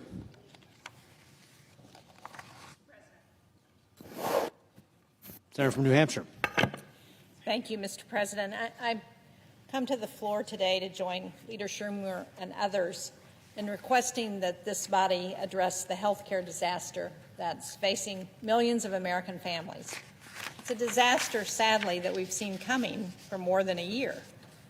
And if we're serious about protecting both the physical and financial health of Americans, we must restore the enhanced premium tax credits that expired on December 31st. Congress has not fulfilled its duty to protect Americans from rising health care costs. And at a time when so many Americans are worried about the cost of living, inaction is causing health insurance premiums to skyrocket for millions of Americans. More than 22 million Americans have already been affected by the expiration of the enhanced premium tax credits. The Centers for Medicare and Medicaid Services reported earlier this week that more than 1.4 million people, including tens of thousands in New Hampshire, have already lost their health care coverage because of the unaffordable cost increases of health care premiums without the enhanced premium tax credits. And unfortunately, that's just the beginning. Insurers have told us that higher prices and more losses are coming as families realize they can't continue to pay their monthly premiums. The Urban Institute has predicted that almost 5 million people could lose their health care coverage. And families are also being forced to reduce the quality of their coverage, and they're facing higher out-of-pocket costs. Back in October, one of my constituents from New Boston, New Hampshire, Darla, contacted me with serious concerns about whether she and her husband would be able to afford health care coverage without the enhanced premium tax credits. And this is what is so disturbing.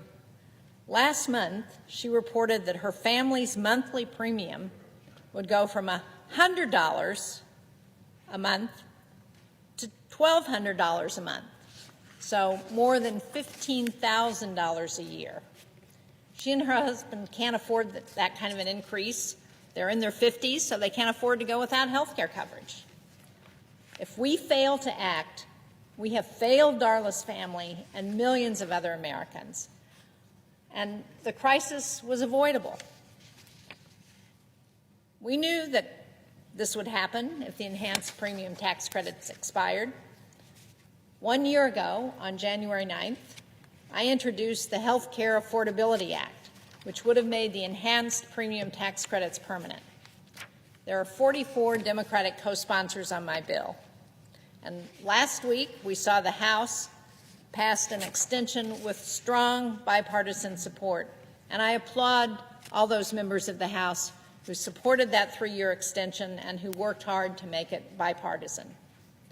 Now, I know many of our Republican colleagues agree that we need to restore the enhanced premium tax credits so that people like Darla and her family can afford health care coverage. They know that Americans want Congress to act to bring down costs. And what Leader Schumer asked for today is straightforward, that the Senate allow an immediate extension of the enhanced premium tax credits to move forward without delay.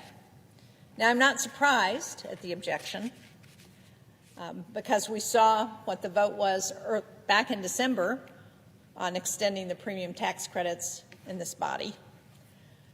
And I'm hopeful that the bipartisan efforts that have been ongoing to try and find a compromise to address some of the reforms that Senator Crapo referenced, but also to ensure that we can both lower the cost of health care and make sure we don't have millions of families who lose their health insurance. I'm hopeful that that bipartisan effort can continue, that we can reach a compromise, and that we can do what's in the best interest of the people of this country and the millions of Americans who are faced with losing their health insurance coverage. Thank you. I yield the floor. Senator from Morgan. Tomorrow is the final day for Americans to sign up for health insurance through the Affordable Care Act marketplace. After that, the doors slam shut, high premiums are locked in, millions of families all across the land will be unable to afford essential care. On this side of the aisle, we've been working for more than a year to develop bipartisan support to prevent this from happening. We told our Republican colleagues we wanted to work with them long before Donald Trump was sworn in. Democrats spent the summer warning about the dangers of higher premiums, while Republicans were forcing through the largest cut in history. We pressed for action before the sign-up period began. At every turn, Donald Trump and congressional Republicans slammed the door in the face of millions of Americans seeking premium relief. Mr. President, this morning, it's clear why. Yesterday, the Republican Study Committee, which constitutes a majority of the House Republican Conference, released yet another new plan to unleash another set of harmful partisan changes to Americans' health care. This is being done when millions are already reeling from the cuts that we saw to Medicaid and the Affordable Care Act in the last bill. The new draft plan contains yet another $1 trillion in cuts to health care, which, if passed, would represent a knockout blow to the American health care system. Once again, another hacksaw to Medicaid, targeting blue states and cities in yet another attempt to weaponize the federal government against the Republicans' political opponents. This new Republican plan would unleash insurance companies and shady brokers to push more junk plans that I can tell you aren't worth the paper they're written on. Americans are fed up with high health care costs, and yet Republicans now want to double down on misery and once again allow these Swiss cheese health plans that don't cover health care like chemotherapy or prescription drugs. So, Mr. President, this morning the mask is off. It's clear Republicans haven't been serious about holding premiums down from the start. All the hemming and hawing about health care premiums and taking on big insurance has been for show, and the American people are fed up with excuses. Today is an opportunity, finally, to do the right thing. Senator Schumer's made it clear that extending the tax credits for middle-class health care is a key first step towards moving America towards a health care system that puts our families first. And that's the priority, not helping giant corporations looking to do another stock buyback. Unfortunately, it seems like Republicans on health care are focused on doubling down in the wrong direction. That's what this morning's developments say, and I yield the floor.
Mr. President. Senator from Kentucky. For years, the most pressing concern about the future of NATO was whether and when European allies would take the obligations of collective defense more seriously. But today, the biggest questions about the most successful military alliance in the history of the world would have to do with us, the United States.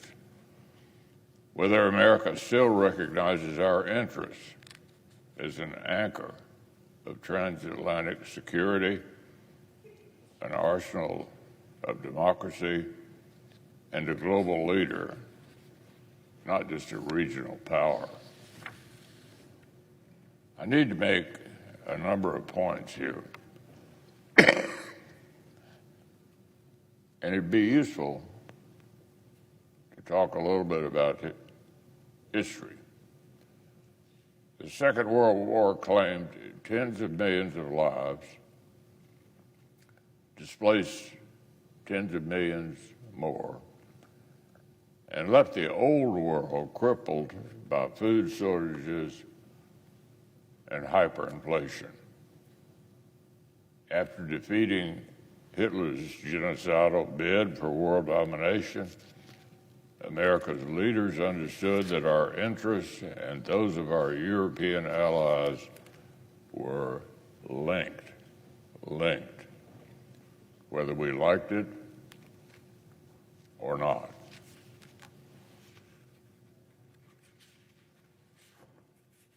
As George Marshall put it back in 1947,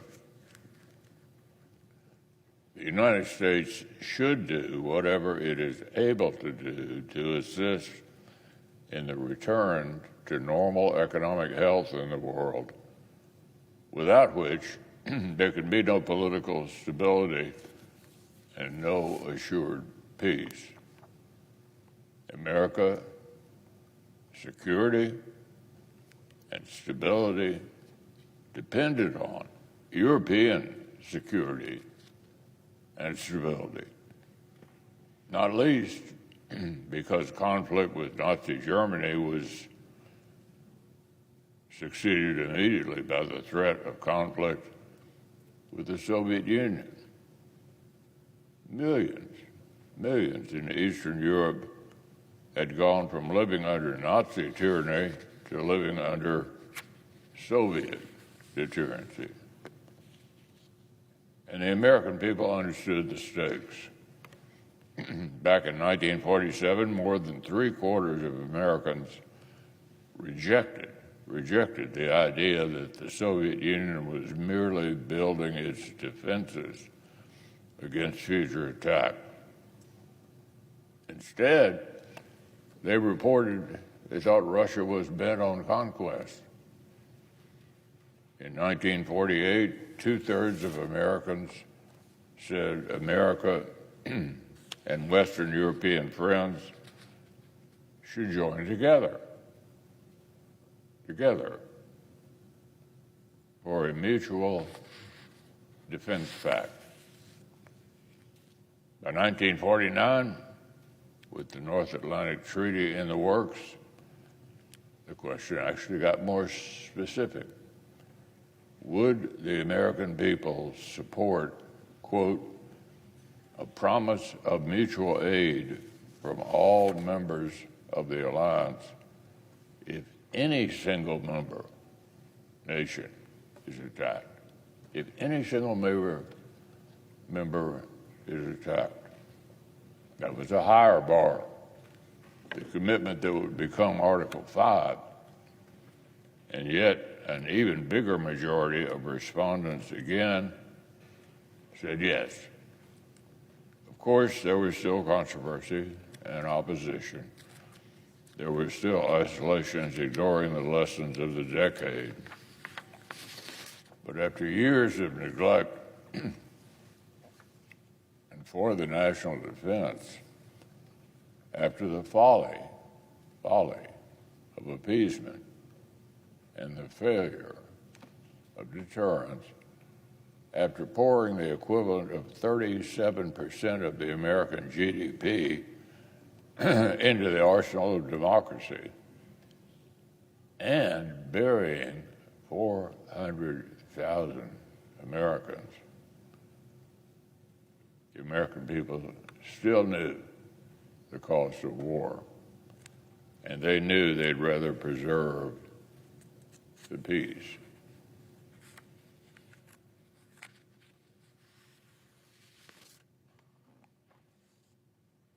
Of course, they didn't intend to do it alone. Americans told pollsters that their early skepticism toward post-war alliance commitments stemmed from a fear that allies would rely too heavily on American leadership. This would be a recurring theme. But importantly, for much of NATO's history, the U.S. leaders most concerned about burden sharing were also fierce defenders of the alliance. They criticized allies because they wanted NATO to work, not because they wanted to score political points here at home. Let's just take, for example, our former colleague, Sam Nunn. On multiple occasions, including the 1974 and 1985 NDAAs, he pushed to force allies to carry more of the cost of U.S. forward deployment. And yet, when a majority leader of his own party tried to force a phase-out of U.S. troops from Europe, our former colleague from Georgia fought back because he understood the value of American leadership and the importance of European security to our own. The strength of the transatlantic alliance is contingent on its leaders taking collective defense seriously. Taking collective defense seriously. That's why I've always called out laggards and urged European allies to share more of the burden. But I've also given credit where it's due. And the simple truth is that our allies have undertaken a profound transformation. This year, Poland will spend 4.8% of its GDP on defense. Estonia and Lithuania will spend 5%, and Latvia will hit that goal in 2027. So alongside Nordic's neighbors like Norway and Denmark, who have deployed to harm's way alongside American comrades, NATO's newest members, Sweden and Finland, are each on track to meet the alliance's new spending targets ahead of schedule. Germany has dramatically increased defense spending, and the Germans have even amended their constitution to allow for deficit spending on defense. Whether Europe's largest economy is serious about the defense transformation is really no longer up for debate. That debate is over. Not every ally is making such impressive progress, but no one can claim ignorance of what's at stake. As Poland's prime minister put it bluntly, the choice facing Europe is this: money today or blood tomorrow.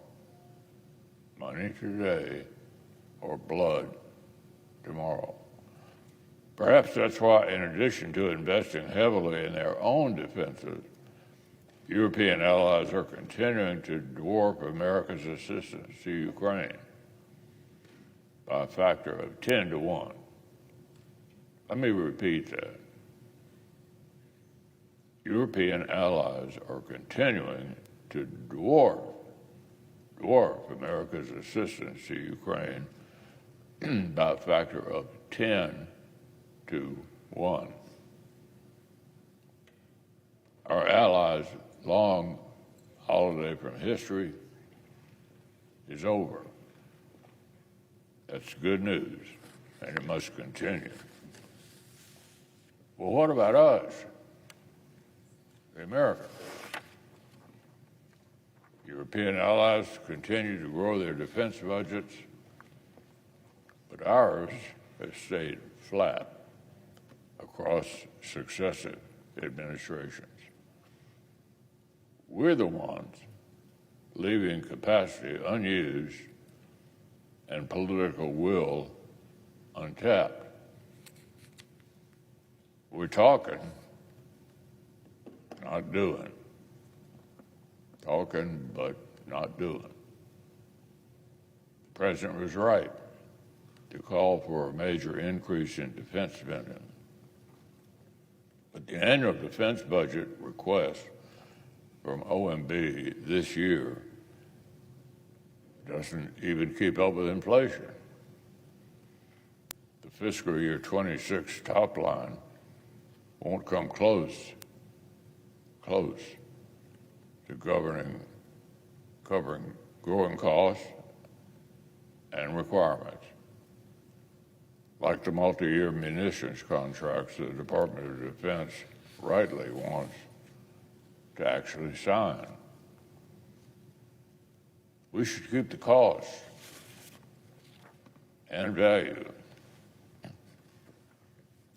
of America's own commitment to the transatlantic alliance actually in perspective.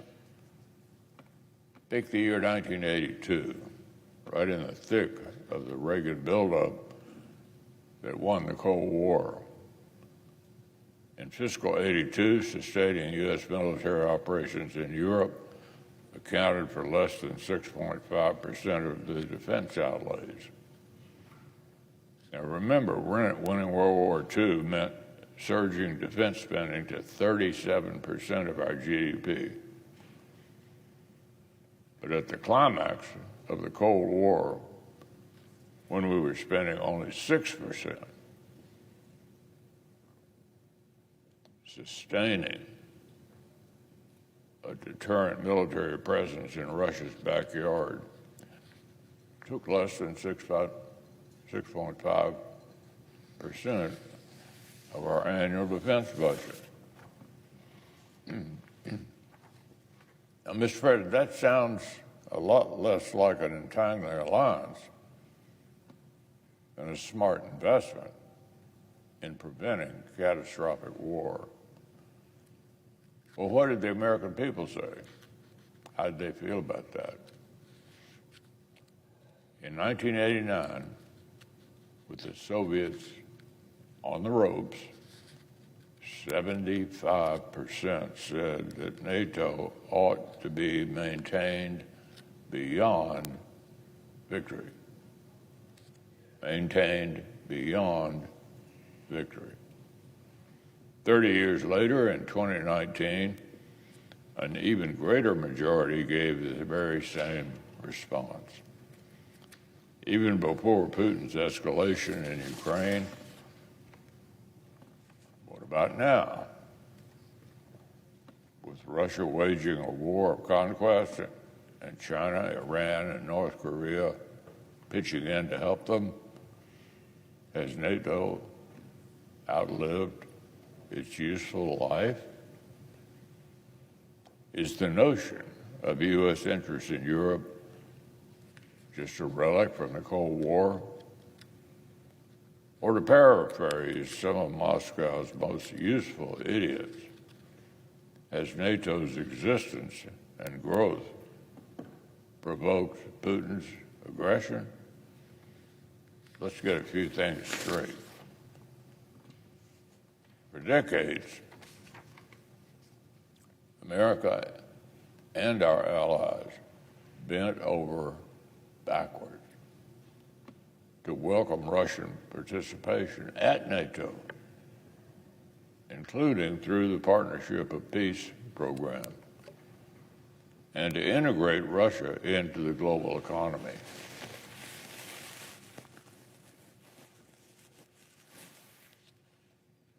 America sent billions of dollars in economic assistance and encouraged massive investment of private capital in the hopes that Russia would choose to live in peace with the nations it formerly enslaved and with the West.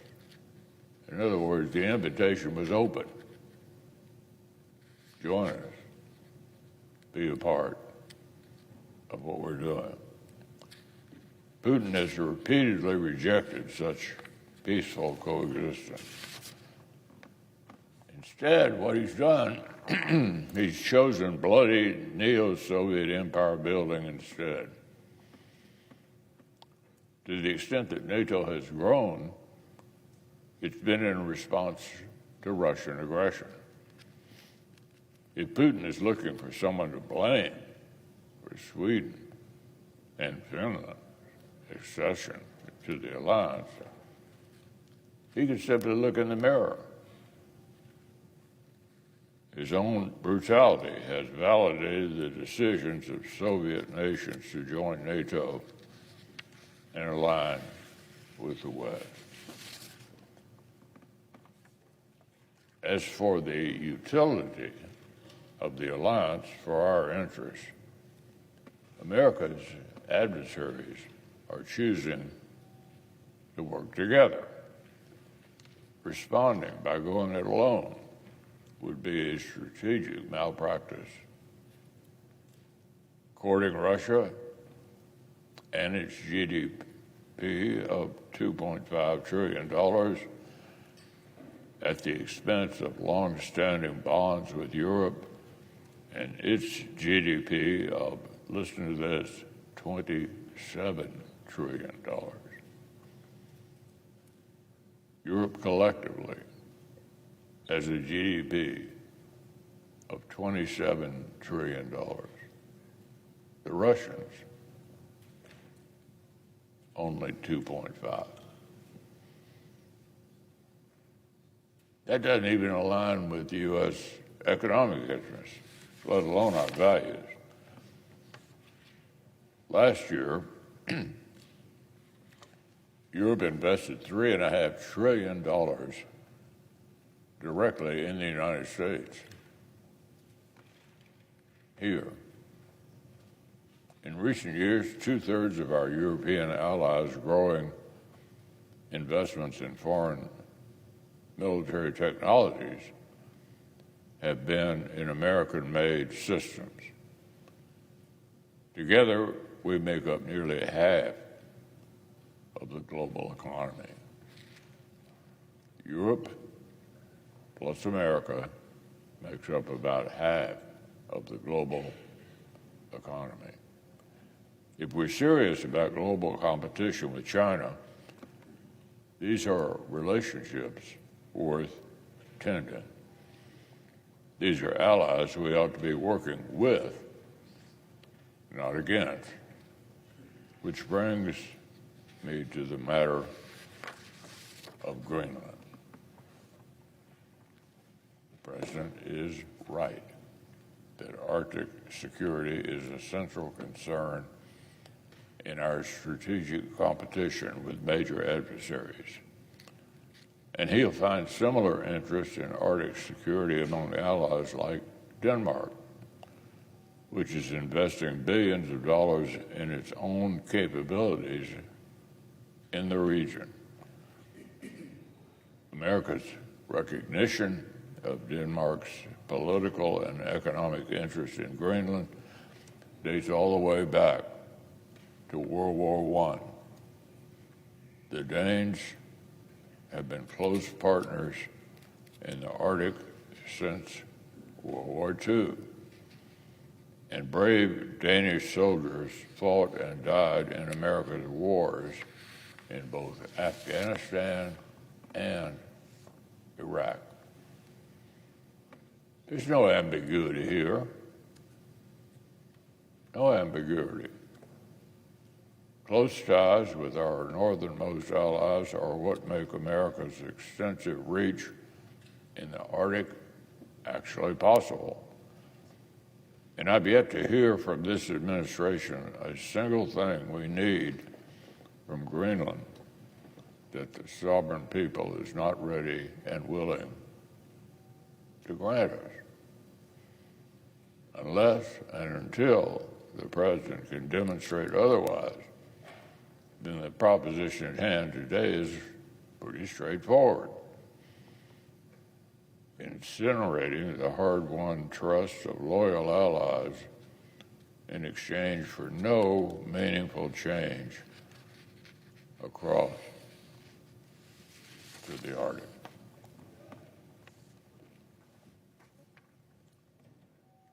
That's the definition of allies, plural, because this is about more than Greenland. It's about more than America's relationship with its highly capable Nordic allies. It's about whether the United States intends to face a constellation of strategic adversaries with capable friends or commit an unprecedented act of strategic self-harm to choose to go it alone. So let's make no mistake. All of the good progress the President has made in pushing allies to spend more on defense, the increased burden sharing, the demand for American-made capabilities, all of it would be for nothing if his administration's ill-advised threats about Greenland were to shatter the trust of our allies. Following through on its provocation would be more disastrous for the President's legacy than withdrawing from Afghanistan was for his predecessor. So, Mr. President, the American people know this. Just 17%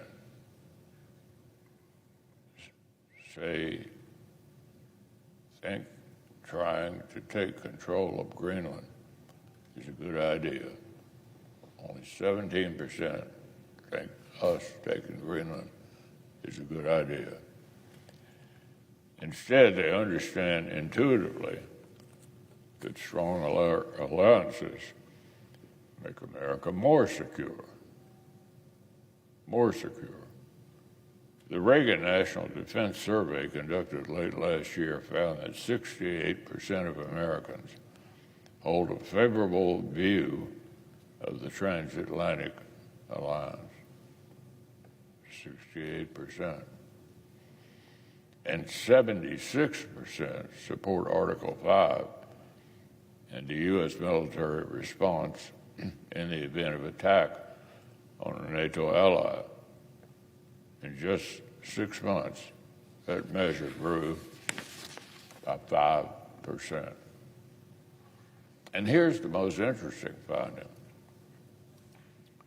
Among Americans who initially said they would support a U.S. withdrawal from NATO, nearly 1 in 5 changed their minds when they learned how our European allies are stepping up to their commitments to collective defense. So, Mr. President, I'm happy to provide these findings to anyone in Washington who still bets against the future of the transatlantic alliance. But the American people, who already understand the stakes, may not be so patient. They're telling anyone who will listen that when they say peace through strength, the American people say when they think peace through strength, they mean what President Reagan meant. What President Reagan meant. leading with moral clarity, distinguishing clearly between aggressors and victims, investing in the arsenal of democracy, and equipping friends who fight for themselves, preparing to win wars and upholding the alliance that deterred them.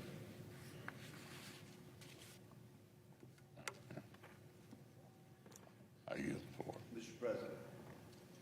Mississippi. Mr. President, we live in a dangerous time. There are a number of flashpoints all around the globe, in this hemisphere, in Europe, in the Indo-Pacific. But I want to remind my colleagues today that still the most dangerous thing going on around the world today is Vladimir Putin's war against freedom and the West in Ukraine. And I would point out that for the past year, Vladimir Putin has mocked the Ukraine peace process by steadily escalating his attacks on his neighboring country. He's recently launched the biggest air attack the conflict has ever seen and shown repeatedly that he's not interested in peace talks. He gives lip service to peace talks, but his acts show that he's not interested. Now, by contrast, in the last few weeks, the United States, Ukraine, and our European friends have come together on a common negotiating position centered on several key principles. Here are the key points. Ukraine should not be forced to give up the sovereign territory it deserves and it currently controls. Also, Putin should not achieve through negotiation what he's not managed to achieve on the battlefield. And there have been great disappointments to Putin on the battlefield. In addition, the United States should play a role in Ukraine's security guarantees on a permanent basis. The Senate should ratify these guarantees if they're ever agreed to. In the meantime, Mr. President, the Ukrainian people should be assisted in continuing to fight for their freedom. I commend President Trump, President Zelensky, and European leaders for continuing to come together to reach a consensus. As we seek a just end to this brutal, unprovoked war, I urge everyone in Washington, in Kyiv, in the great capitals of Europe to remain united and to remember who we are dealing with in the form and person of Vladimir Putin. Vladimir Putin is unrepentant. He is ever and will always be the KGB agent. He is a dictator with decades of bloodshed on his hands. He's the biggest thief in the history of the world, a war criminal who should be behind bars at this moment, Mr. President. And of course, Putin is a liar. When Vladimir Putin smiles to American negotiators, he acts as our friend, and he acts as if we believe he's our friend. We have no reason to smile back at Vladimir Putin or trust him with anything but caution and contempt. After 4 years, Putin knows Russian victory is not inevitable. More and more American people see and know this. A November poll found that 70% of Americans do not trust Putin to honor any peace agreement with Ukraine. He's cut from the same cloth as terrorists all over the world and terrorists down through history. In Putin's attack on civilians, for example, we see parallels with the Hamas terrorists who rampaged through Israeli neighborhoods on October 7th. The terrorists are Putin's friends. And don't forget this, and sometimes it's not publicized as it ought to be. Putin has abducted 20,000 Ukrainian children and subjected many to brainwashing schemes. In these horrors, we see the likes of Xi Jinping and his Uyghur re-education camps. Putin routinely locks dissidents in jail, just like his kindred spirits in other censorship regimes. This tyrant, who wants to be treated as a peer in the world's great halls of democracy, should be known by the company he keeps. When the brutal Syrian dictator Bashar al-Assad was toppled, thankfully, where did Bashar Assad run? He ran for safe haven to Moscow. That's where he went, to be under the protection of Vladimir Putin, who seeks to make us believe that he is an honest negotiator. Nicolas Maduro was wisely counseled to flee Venezuela. If he had run, where would he have run, Mr. President? He would have run straight to Moscow. For decades, Russia has been a friend to the murderous Cuban regime. And now, as the supreme leader in Iran considers his options, where might he go for refuge? The only place he could go is Moscow. So that's the company Vladimir Putin keeps in current day. But Putin even echoes the likes of Adolf Hitler. Putin routinely talks about, quote, liberating the Russian-speaking Ukrainians living in the Donbass and other areas of Ukraine.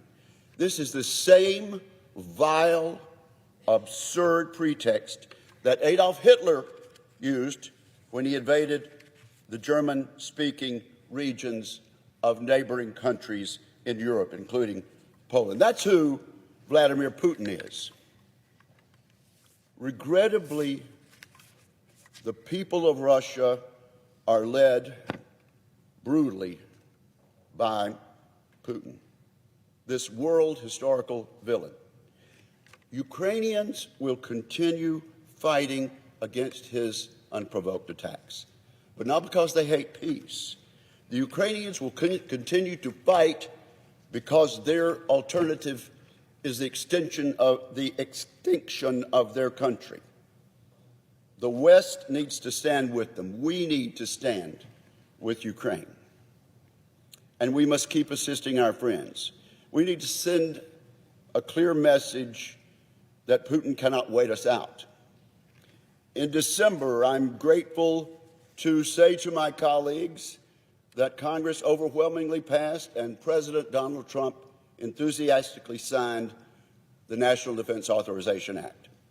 That law extends Ukraine's security assistance initiative and our commitment to sharing intelligence with Ukraine. Good for the President and good for our friends in the House and Senate. Our allies across the Atlantic are taking the lead now, as my colleague from Kentucky just pointed out, in financing security assistance for Ukraine. NATO allies are buying equipment from us in the United States and giving it to Ukraine. I certainly applaud that, as all Americans should. Mr. President, the U.S. should increase the air defenses and long-range strike capabilities we are sending to Kyiv. More than any other capabilities, these will help show Putin his military aims are not achievable. For nearly 4 years, Ukrainians have demonstrated their resolve, as they will continue to do. The West must continue to stand resolved with them. And I yield the floor.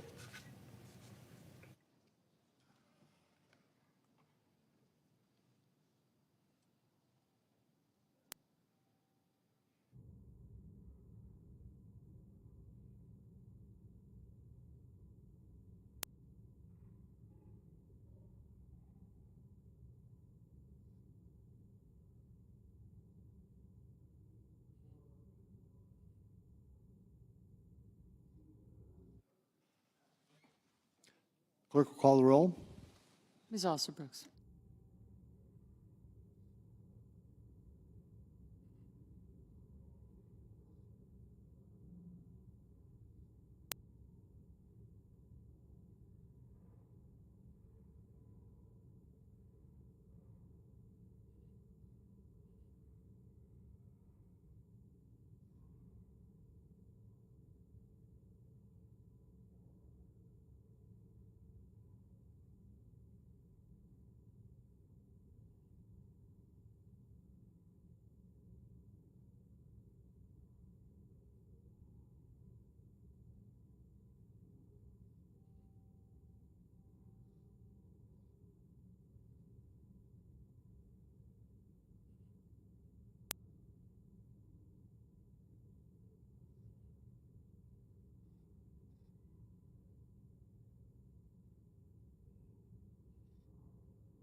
President, President Pro Tem.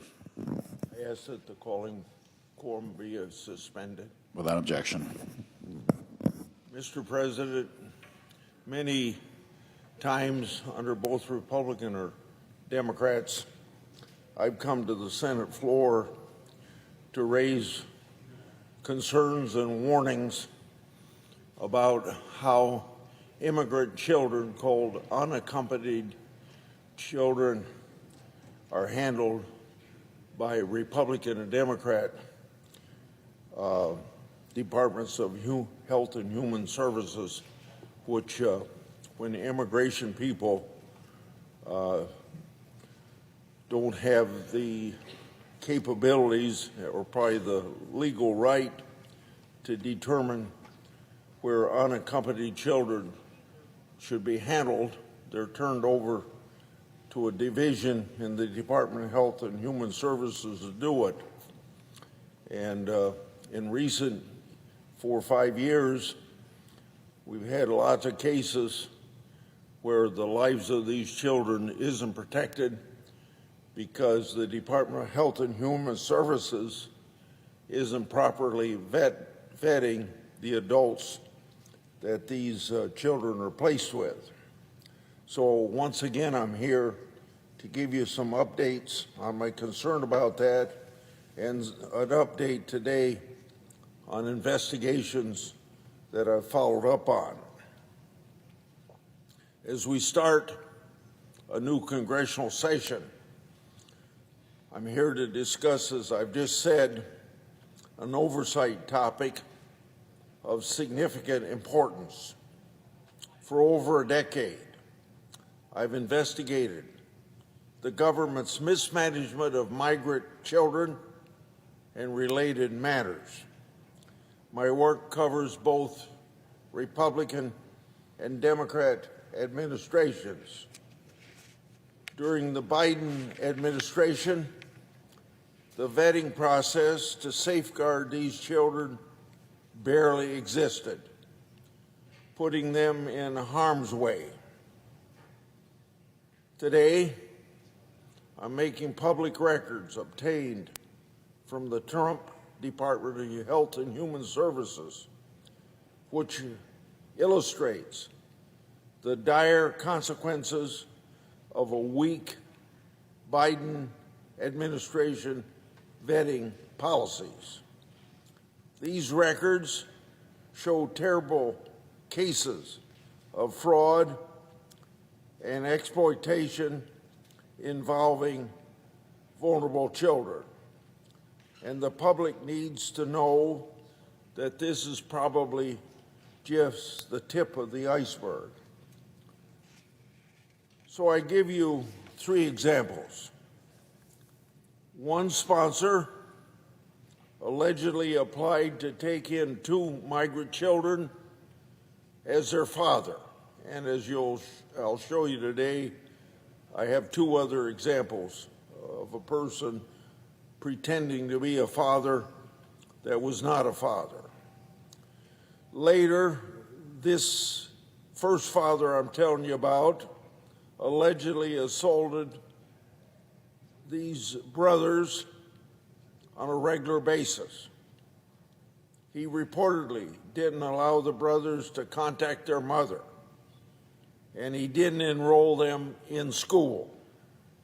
Instead, the brothers lived in a trailer without heating or cooling. The brothers worked 7 days a week until 10 p.m. and lived on 1 meal a day. The brothers' sponsor also reportedly withheld the wages that the brothers earned so that smuggling fees to get into this country could be paid. The brothers' sponsor reportedly had a violent criminal history, which could have been revealed through fingerprinting background checks. And these background checks are now required